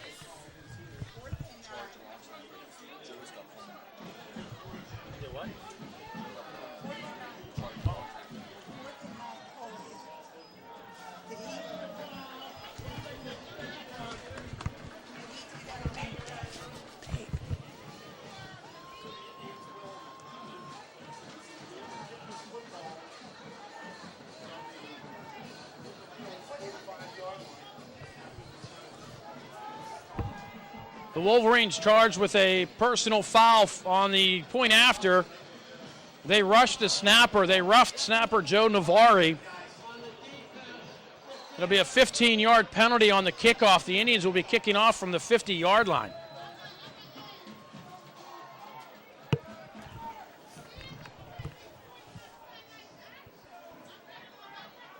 Watching the Woodland Hills replay, Jones should have been brought down at the 34-yard line.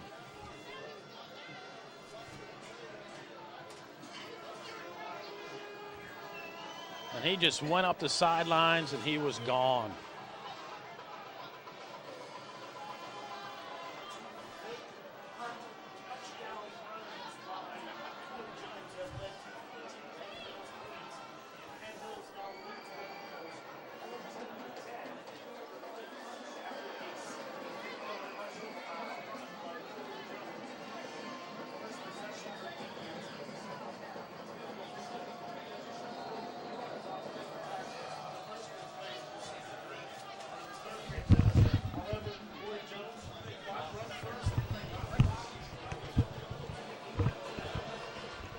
Peter Gola will kick off.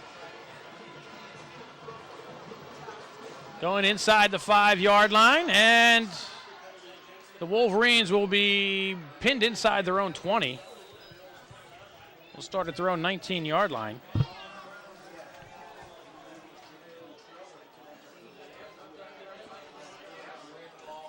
Appears Navari is okay on the bench. Doctor's taking a look at him, and at least he's up and walking around. I mean, they pummeled him good on that one, didn't they? You're not allowed to rush the long snapper.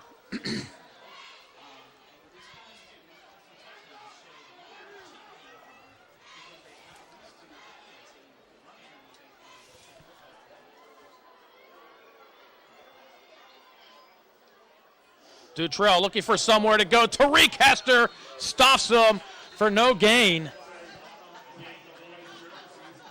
The Indians playing some inspired defense here following the Corey Jones touchdown. Second fake punt of the game for a touchdown.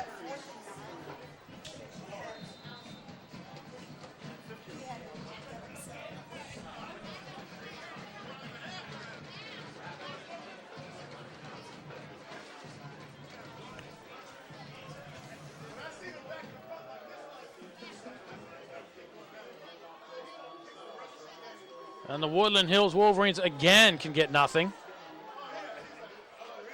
And now they're starting to jaw out there. Ronald Brown picks up maybe 2. And now this is really becoming a Penn Hills Woodland Hills game.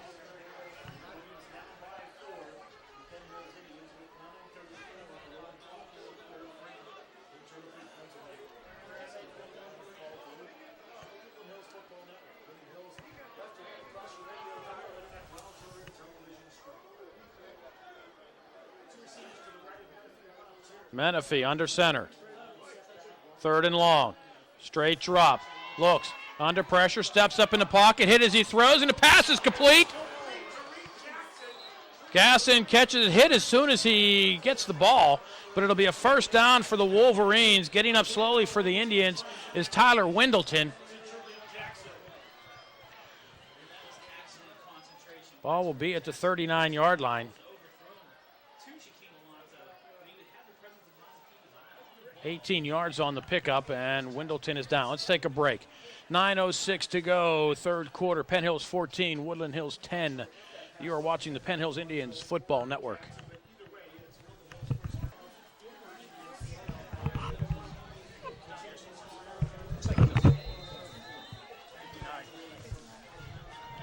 Wendleton walks off the field under his own power. Good sign for the Indians.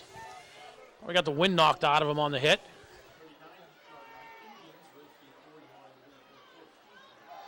Dutrell looking for somewhere to go. The Indians are stacking him there. Once again, Hester, Bradley, Whitaker.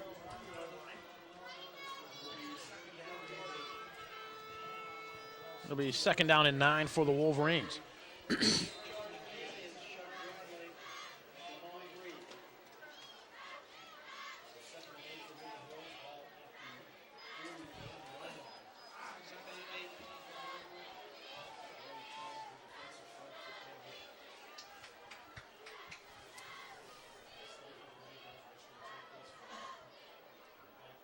Menifee on a 2nd and 9. I formation behind them, and they lost the snap, and there's a scramble for the ball. Indians say they have it. Do the officials agree?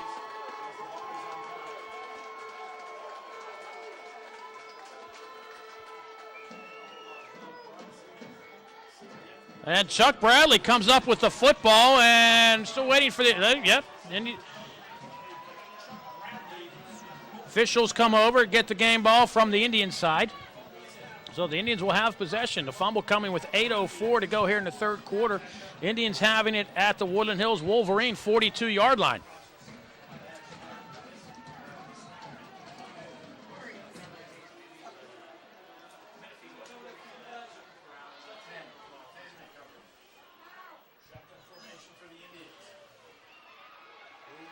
Williams keeps it himself, might lose a yard. It'll be second down and 11.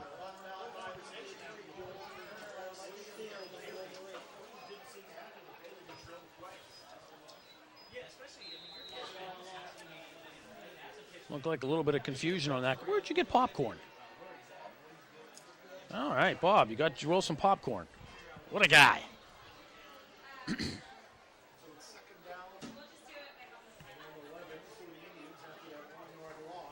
Son Williams spotting up here in the booth.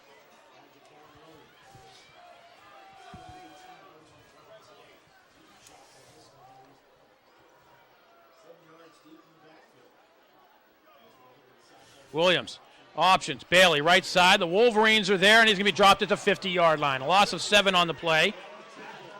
The Wolverines are starting to catch on. Looks like the defense has adjusted to it. Now let's see if the Indians' offense adjusts to the defensive adjustment. Third down and long for the Indians.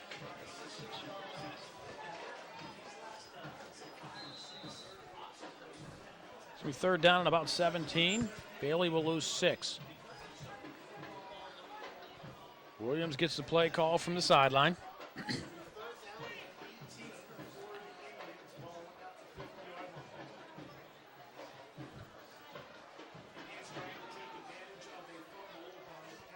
First turnover of the game for the Wolverines.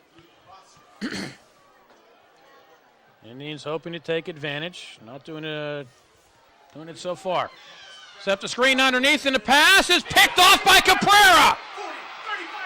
Caprera inside the 20, brought down from behind by Whitaker, the intended receiver, and the Wolverines have it first and goal.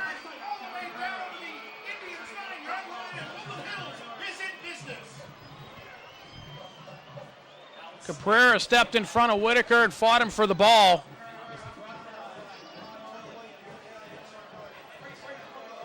The pass thrown behind Whitaker.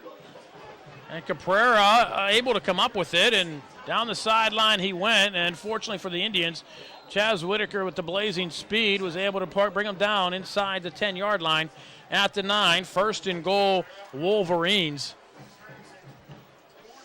So the teams trade turnovers, and the Wolverines get the better of it so far because they have it inside the Indian 10. Alonzo split wide to the left. They send Whitaker over on him. It'll be Dutrell inside the 5, down to the 4-yard line, picks up about 5. It'll be second down and goal for the Wolverines. Clock running, 5:50 to go here, third quarter.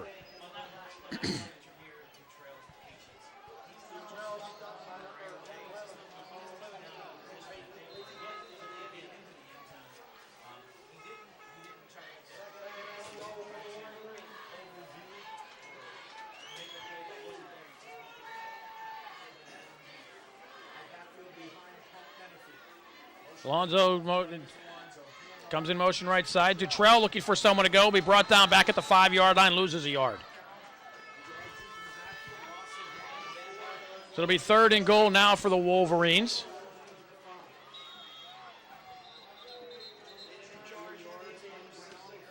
An official timeout as this time Trayvon Hester loses his helmet.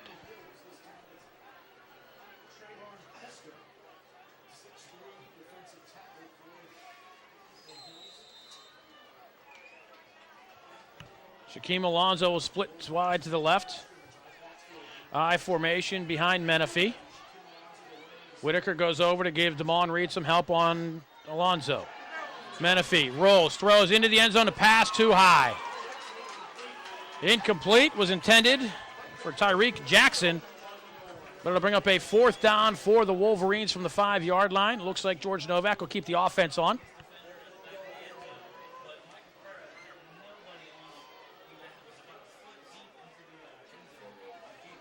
Now they're going to bring on the field goal unit.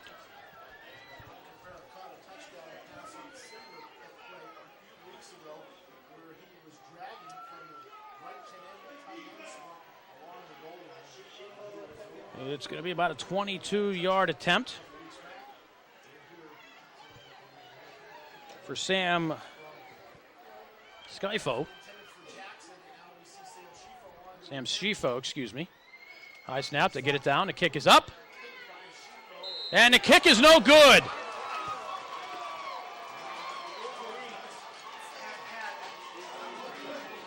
The Indian defense holds. They'll take over with 4:46 to go at their own 20-yard line.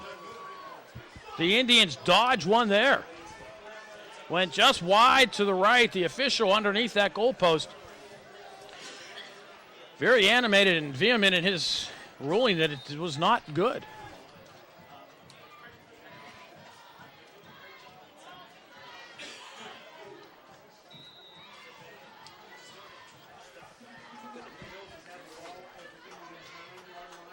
So the Wolverines just missing the field goal. Officials call timeout.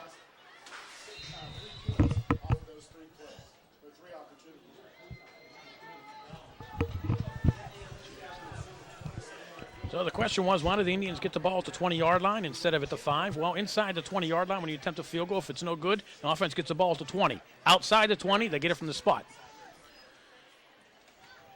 Bailey has a little bit of a hole, and Bailey has a lane across the 40, across the 50 in Woodland Hills territory, thrown out of bounds at the Wolverine 40-yard line.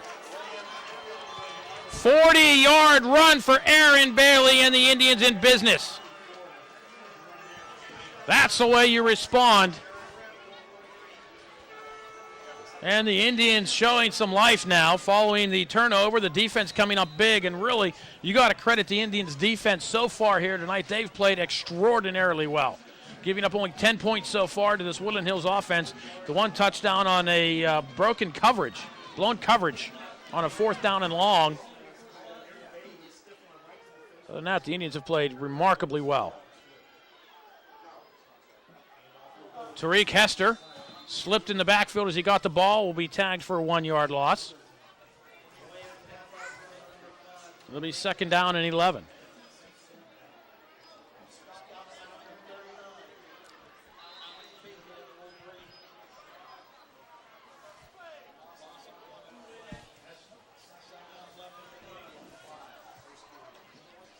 Clock running, approaching 4 minutes to go here in quarter number 3. The Indians up by 7.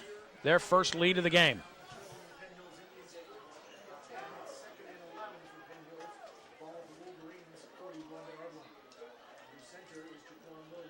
Corey Jones looks for somewhere to go. Shake and bake inside the 40-yard line.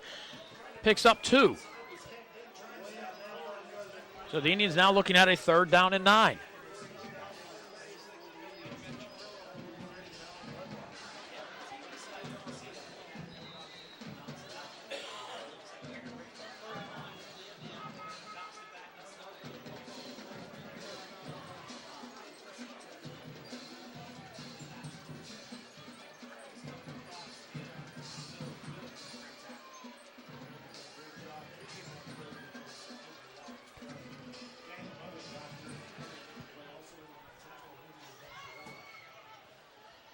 Whitaker splits to the near side. Jones far right. I formation behind Williams. That's Hester in front of Bailey. Williams flushed out of the pocket.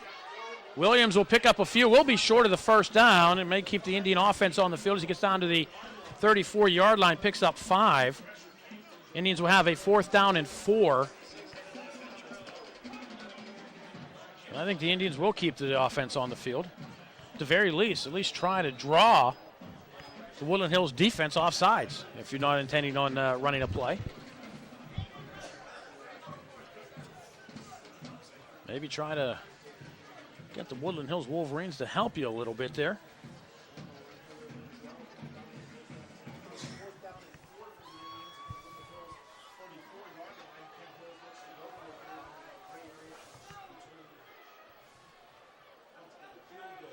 Williams from the shotgun. Wolverines coming on the blitz. Williams flush, near side, tucks it up and runs. Williams inside the 35, gets a block from Aaron Bailey, but slips at the 34. They're going to roll him down there at the 33-yard line. He'll be short of the 1st down. Williams had the 1st down, but he slipped. Some dew settling on the field. But the Woodland Hills defense holds, and they take over the ball on downs at their own 33-yard line. Williams was flushed out of the pocket, came to the near side, had himself some room to run. As soon as he got near the 35 and he tried to cut, the feet came right out from underneath him, and he went down. But now the Indians' defense called upon to rise up again.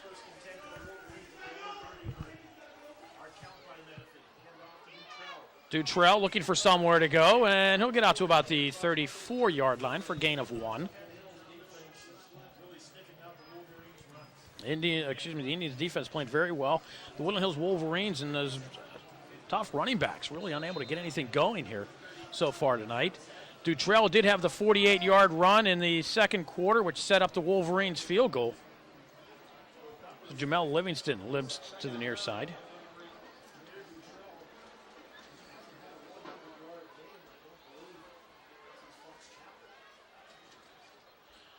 Dutrell on the toss, left side, tries to find a lane and does. Will have the 1st down and more. Gets into the secondary. The Indians will bring him down across the 50-yard line at the 49. Picks up 17, does Dutrell. And a Wolverine 1st down. And there's an injured Indian back at the 35-yard line. And it looks like it's Tyler Wendleton. 1:12 to go, 3rd quarter. Penn Hills 14, Woodland Hills 10. You are watching the Penn Hills Indians Football Network. Let me know.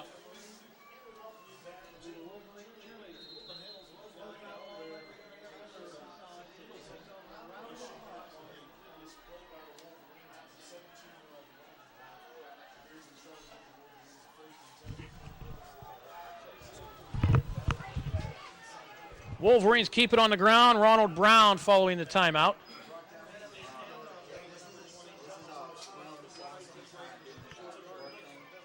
And it'll bring up a 2nd down and 8 for the Wolverines.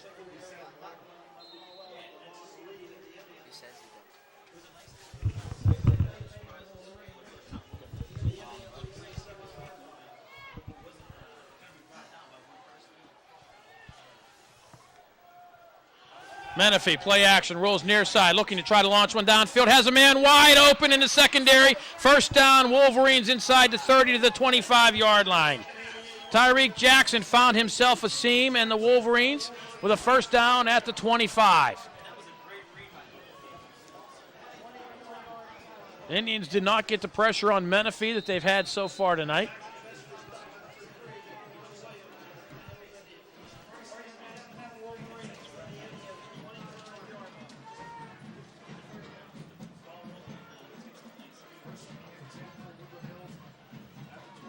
Pickup of 22 on the play, and the Wolverines with a first down at the Indian 25. I believe the Indians have used a timeout here. Oh, no, excuse me. That's the end of the third quarter. After 3, the score, Penn Hills 14, Woodland Hills 10. Don't go away. This one's got a long way to go. You are watching the Penn Hills Indians Football Network.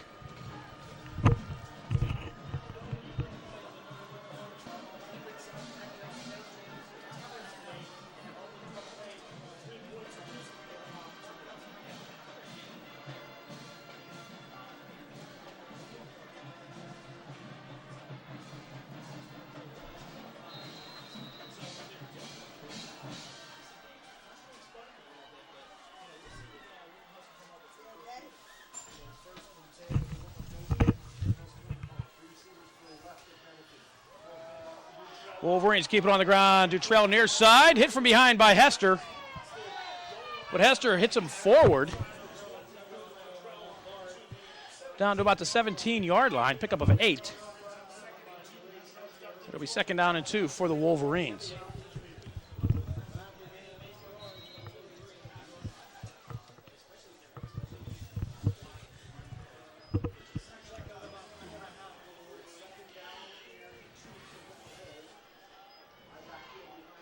Dutrell, toss right, looking for somewhere to go, finds a lane. We'll have the first down. Submarined and tackled by Bashad L.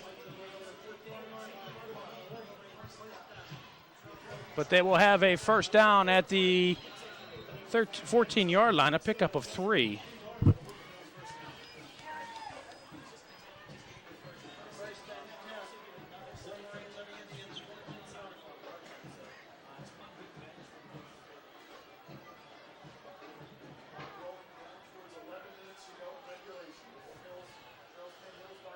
Brown, the first man through, spins inside the 10.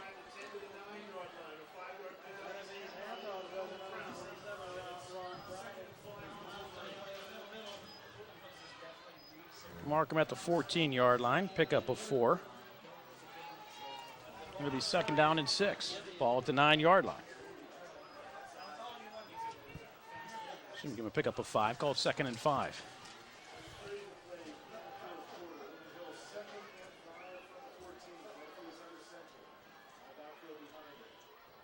Dutrell. Had a little bit of a wedge there, but defense shut him down quickly. Down to about the 7 for a pickup of 2. It'll be third down at about 3. Fourth quarter, the Indians up by 4. The clock rolling under 10 minutes to go here in the game in regulation.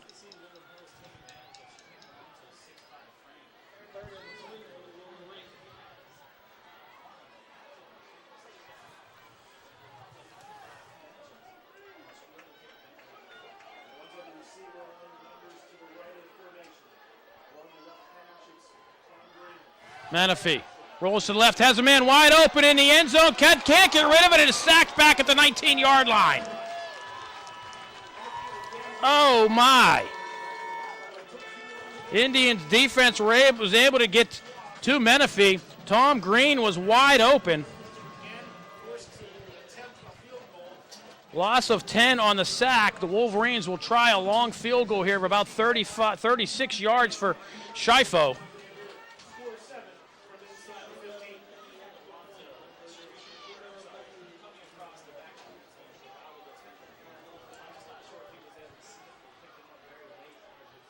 High snap. Shifo gets the kick away, and this one's not even close. This one goes a little short and a little wide to the right. Second missed field goal of the half for the Wolverines. The Indians defense holds once again. They get the ball back at their own 20-yard line with 8:55 to go here in the fourth quarter. Oh, my. As far as Indians Wolverines games, this one's going down will go down in the ages. Not quite like the game in '89 when Larry Jackson returned a kickoff for a touchdown on the final play of the game after the Wolverines had just kicked a field goal to go up 3-0. 3-0 overtime. Slot fest. Oh, that's right. The Delaquilla field goal. The 3-0 overtime slop fest at Uhas McGinley. That gave the Indians the conference title. Aaron Bailey loses a yard. So this one will rank up there. Of course, you could almost rank them all up there, a lot of these games. I mean, they're just, every year, the Indians and the Wolverines put on a show. And to be honest with you, I'm surprised that this place isn't much more packed than what it is. I mean, even on the Woodland Hills side, it's a bit of a disappointing crowd. Maybe it's cold tonight. But it is late October.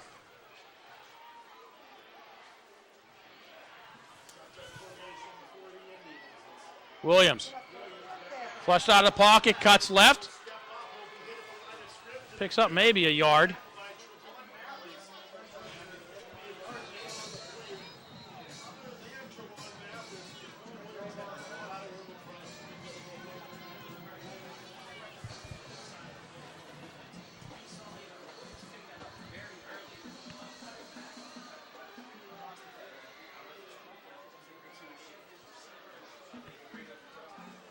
And there's a timeout on the field. 7:57, injured Wolverine, 7:57 to go, fourth quarter. Penn Hills 14, Woodland Hills 10. You're watching the Penn Hills Indians Football Network.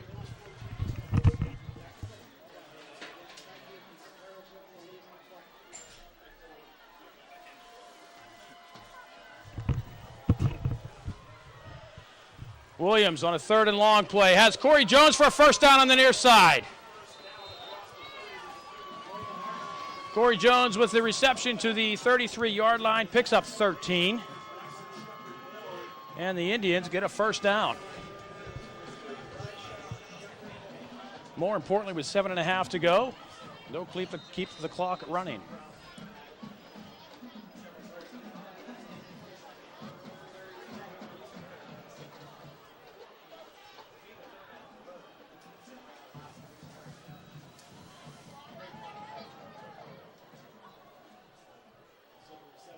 Bailey out to the 35-yard line, a gain of 2.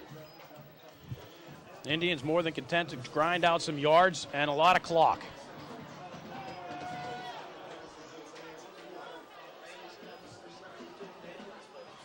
No injury report from the sideline. Joe Navari, the long snapper of the Wolverines, committed the personal foul on the point after of our second touchdown, will not be returning.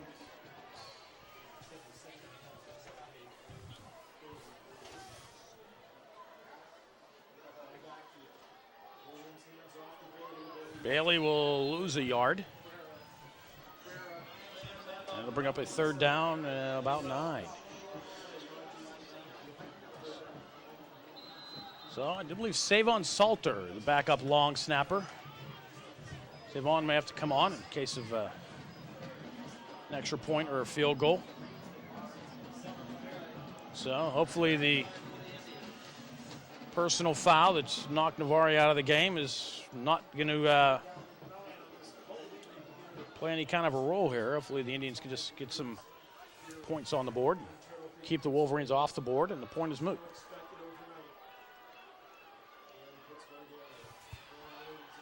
Williams throws, pass. Jones has it at the 44-yard line.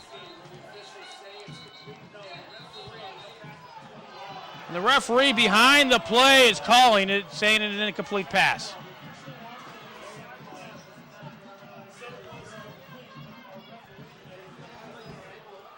The referee, 15 yards behind the play, ruled the side judge who was right next to Jones. So the punt team will come on. Clock stops with 5:43 to go.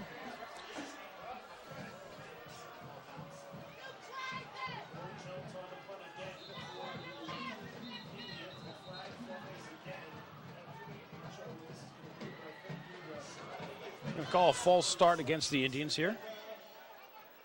Snap infraction on the offense, 5-yard penalty, still fourth down.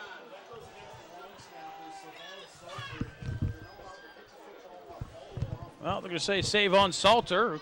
Coming on the long snap here on the punt. Committed the infraction. Moved the ball, perhaps. Jones. High. Kick. Fair catch called for. And made at the 40-yard line. The Wolverines will have decent field position with 5:36 to go. Opportunities for the Wolverines are going to become limited here with clock winding down. The Indians' defense is going to be called upon to try to stop them once again.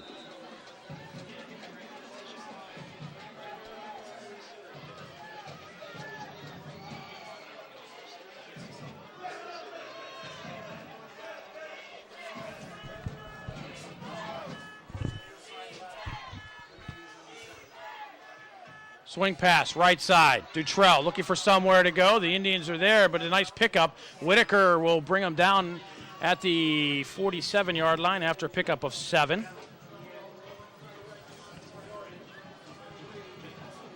I say Dutrell went out of bounds. The clock stops with 5:29 to go.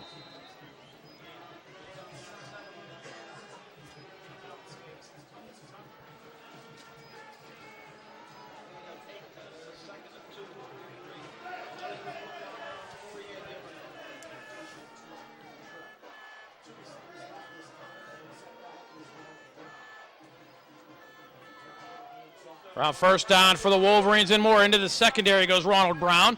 Down to the Penn Hills 39-yard line. 13 yards on the scamper.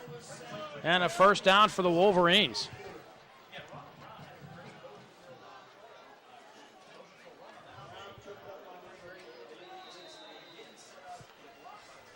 Indians' defense is bent, but it's been able to keep the Wolverines off the scoreboard here in the second half. 2 missed field goals by the Wolverines. Corey Jones, a 73-yard run on a fake punt on the Indians' opening possession of the half. The difference in the game thus far. Menifee under center.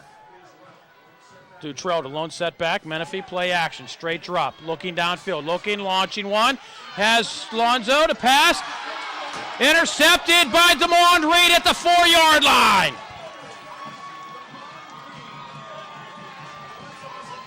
DeMond Reed pulls in the Indians' second interception of the season. This one huge at the 4-yard line, and the Indians' offense on the board again. Now the Indians' offense has to be careful here.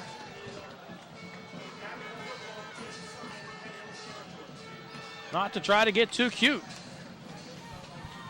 Try to run out some first, get some yardage, get some first downs, run some clock.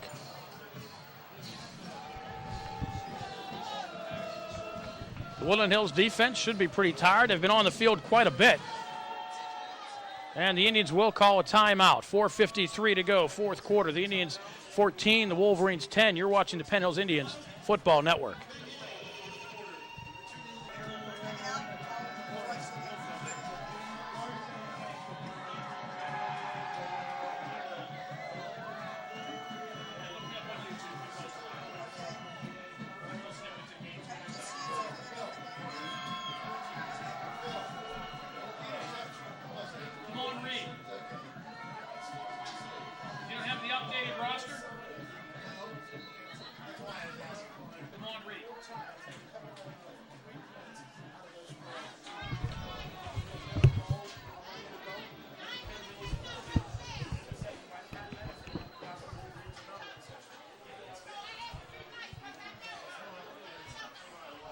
Following the timeout, the Indians with a first down at their own 4-yard line. Williams, quarterback keeper, has a little bit of room across the 5 to the 6-yard line.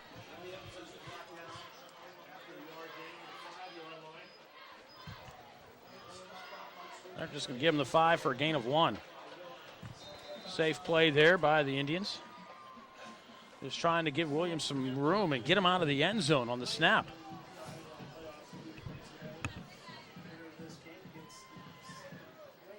Key also for center Dom Pizzuto to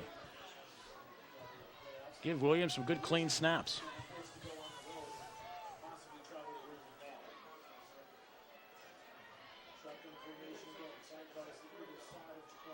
Williams keeps it himself again. He'll be stuffed. They're going to give him the progress at the 3-yard line. Loss of 1. Loss of 2. And it'll be 3rd down for the Wolverines. A late hit in there again, once again by the Wolverines. Nothing called.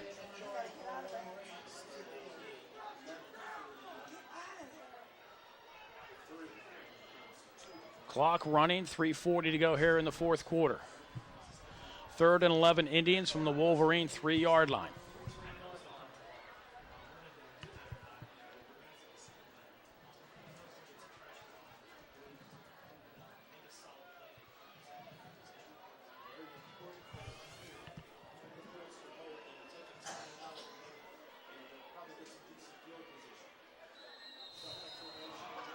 And they're going to say the Indians took too much time. 1.5-yard penalty.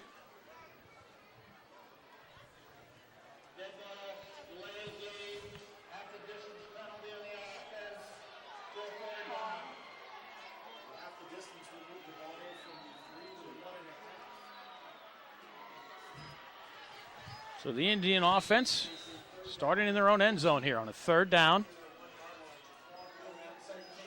They need to get to the 14-yard line. So 3rd and about 13. Williams will throw from the end zone. Launching one down the sideline towards Whitaker. And the pass broken up. Pass thrown to the inside, and Whitaker unable to.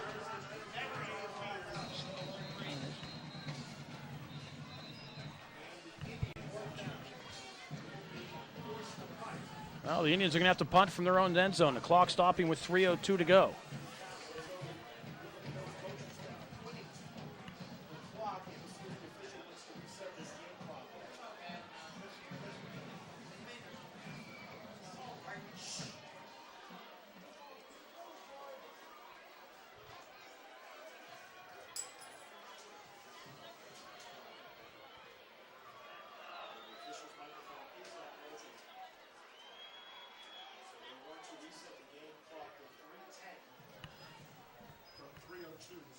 Well, the officials reset the game clock up to 3 minutes and 10 seconds to go in the game.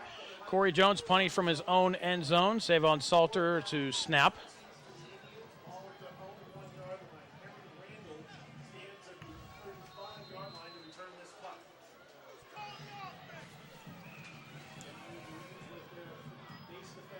Jones is going to try to run it out himself and has a lane up the sideline. Jones will have a 1st down, runs out of bounds at the 25. Corey Jones with another fake punt. Picks up 23 yards to the 25 and a 1st down for the Indians. Stepped out of bounds. Retained the possession. A smart play by Corey Jones.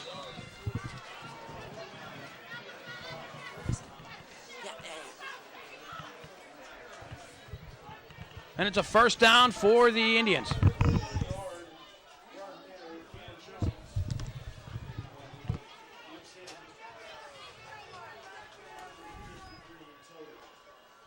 Jones looking for somewhere to go, stays in bounds, still at the 25-yard line. No gain, but the Indians keep the clock running.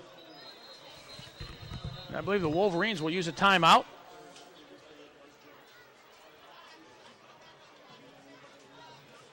So they will. 2:54 to go, 4th quarter. Penn Hills 14, Woodland Hills 10. You are watching the Penn Hills Indians Football Network.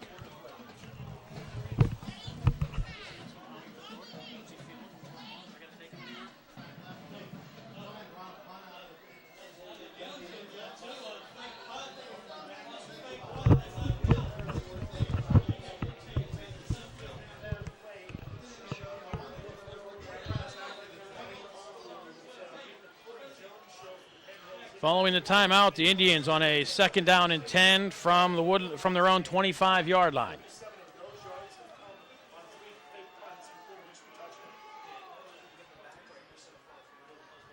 Jones goes left side, trying to find some blocks. Gets across the 20, up across the 25.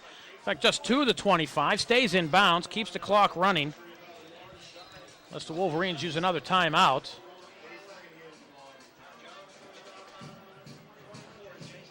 And they will.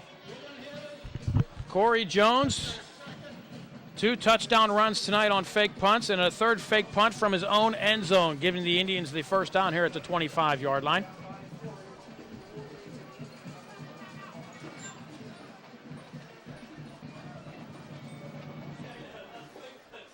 So I think is that Woodland Hills' final timeout? It's only their second.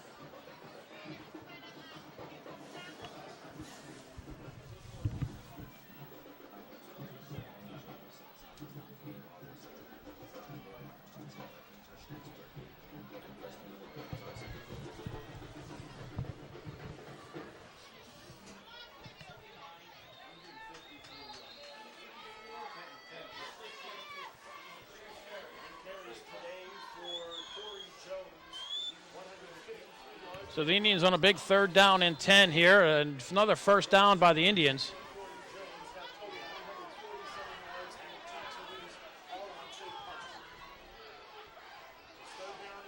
Will go a long way to sealing the deal here for the Indians. This one far from settled. And the end on the near side moves. Cost the Indians 5 yards. It'll be 3rd and 15. I think if you're the Indians, you still try to run the ball here. Make the Wolverines stop the clock, use their final timeout, then you at least act like you're going to punt it away. If you give the Woodland Hills Wolverines the ball back with no timeouts left.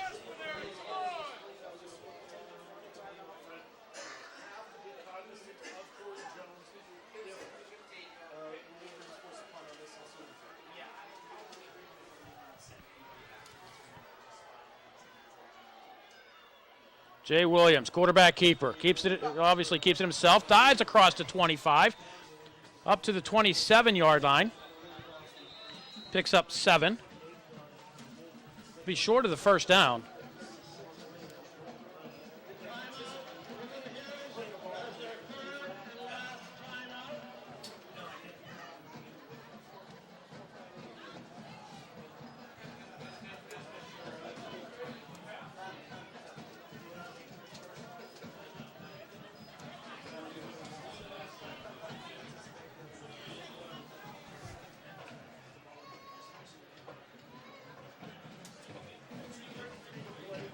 So the Indian offense getting a pep talk by the coaches. Punt team is on. I'm not so sure.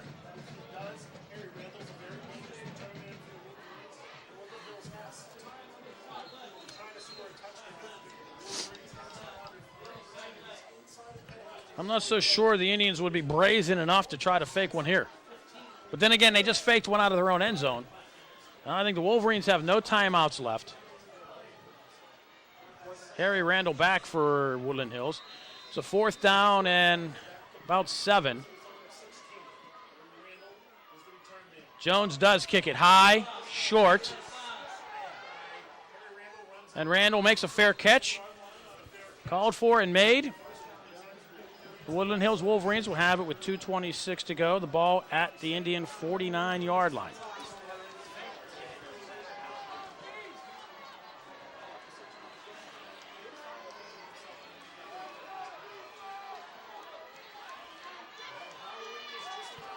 So the Indian defense, which has played so well thus far this game, is being called on now late to try to preserve this 4-point lead.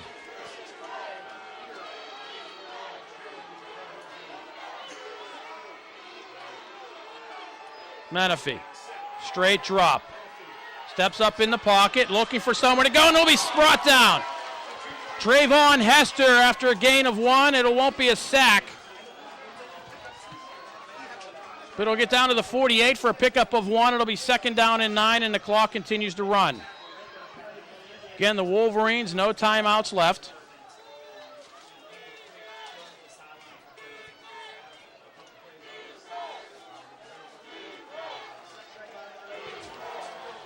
Wolverines quickly to the line with 1:50 on a running clock. Menifee steps up, launches one downfield, and the pass picked off by the Indians. Chaz Whitaker. Excuse me, Jay Williams. This one will come back with a penalty flag, I believe. No, I don't see a penalty flag. Jay Williams goes out of bounds on the far side of the field at the 25-yard line.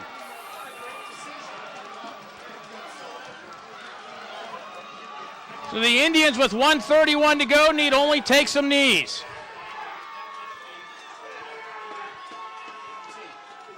Williams' second interception of the season, the Indians' second of the game. Out of bounds at the 28-yard line. 1:31 to go. And I think the Indians are going to use a timeout and try to settle everybody down. And that's exactly what they will do. Story of the game tonight, Corey Jones, 3 fake punts. 2 of them go for long touchdown runs. The Woodland Hills Wolverines, 4 opportunities in the red zone tonight. 4 opportunities inside the 10. They come away with 3 points. 2 missed field goals, and the half expired on a sack. Another possession. And the Indian faithful getting loud on the near side.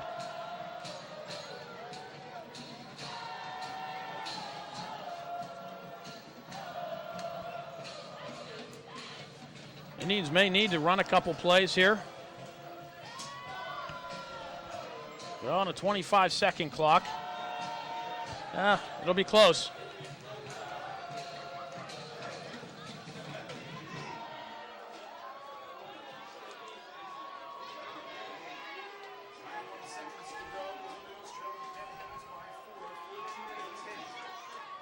The Indians look like they're going with the championship formation. No, Williams is on the near side. Corey Jones, the quarterback. He's going to keep it himself. Will lose a yard.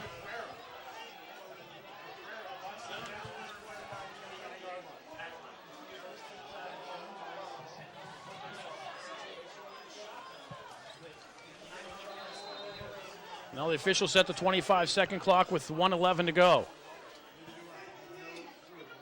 Now I think you could probably take some knees here.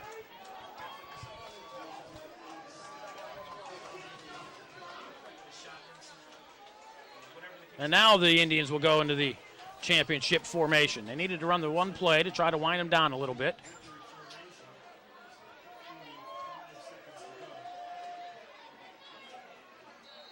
And the Indians take a knee.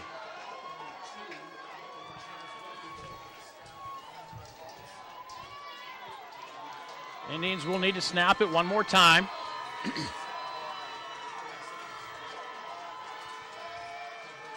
Successful snap here. The Indians will walk away runners up with the Big East Conference. Chaz Whitaker under center. Clock at 13 and running, and that'll do it.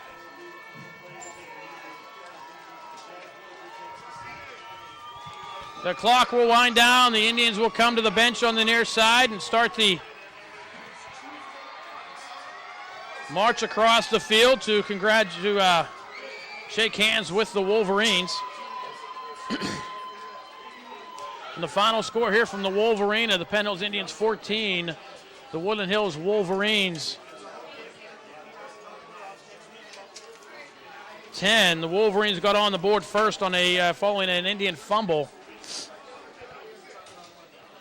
The Wolverines capitalized on a 4th down play. Shaquem Alonzo hauled in a 32-yard pass from Pat Menifee. It was 7-0 Wolverines after 1. Second quarter, the Indians line up to punt. Corey Jones takes off and runs 50 yards, tied at 7.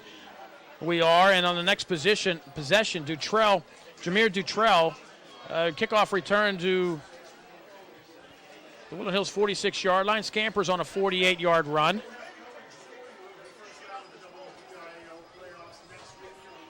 Gives the Wolverines a 1st and goal. They're unable to capitalize. A 21-yard field goal by Sam Shifo. It's 10-7 Woodland Hills at the half. The Indians get the ball to start half number 2. They have a 4th and 9 at the 27-yard line. Corey Jones takes off and runs, goes 73 yards for the touchdown. That's the difference in the game, 14-10. However, the Woodland Hills Wolverines 2 opportunities in the red zone, 2 missed field goals, 1 of 22, 1 of 35. And the Wolverines unable to get on the board. And the Indians defense holds on, and the Indians are runners-up in the Big East Conference. So the Indians should host a playoff game next Friday night at Uhas-McGinley Stadium. Hopefully the stands will be filled with the Indian faithful as the Indians improve their record to 5-4 on the season. The Wolverines drop to 6-3. Once again, the final score from the Wolverine and Turtle Creek: the Penn Hills Indians 14, the Woodland Hills Wolverines 10. I'm Bill Navari. Thank you for watching the Penn Hills Indians Football Network.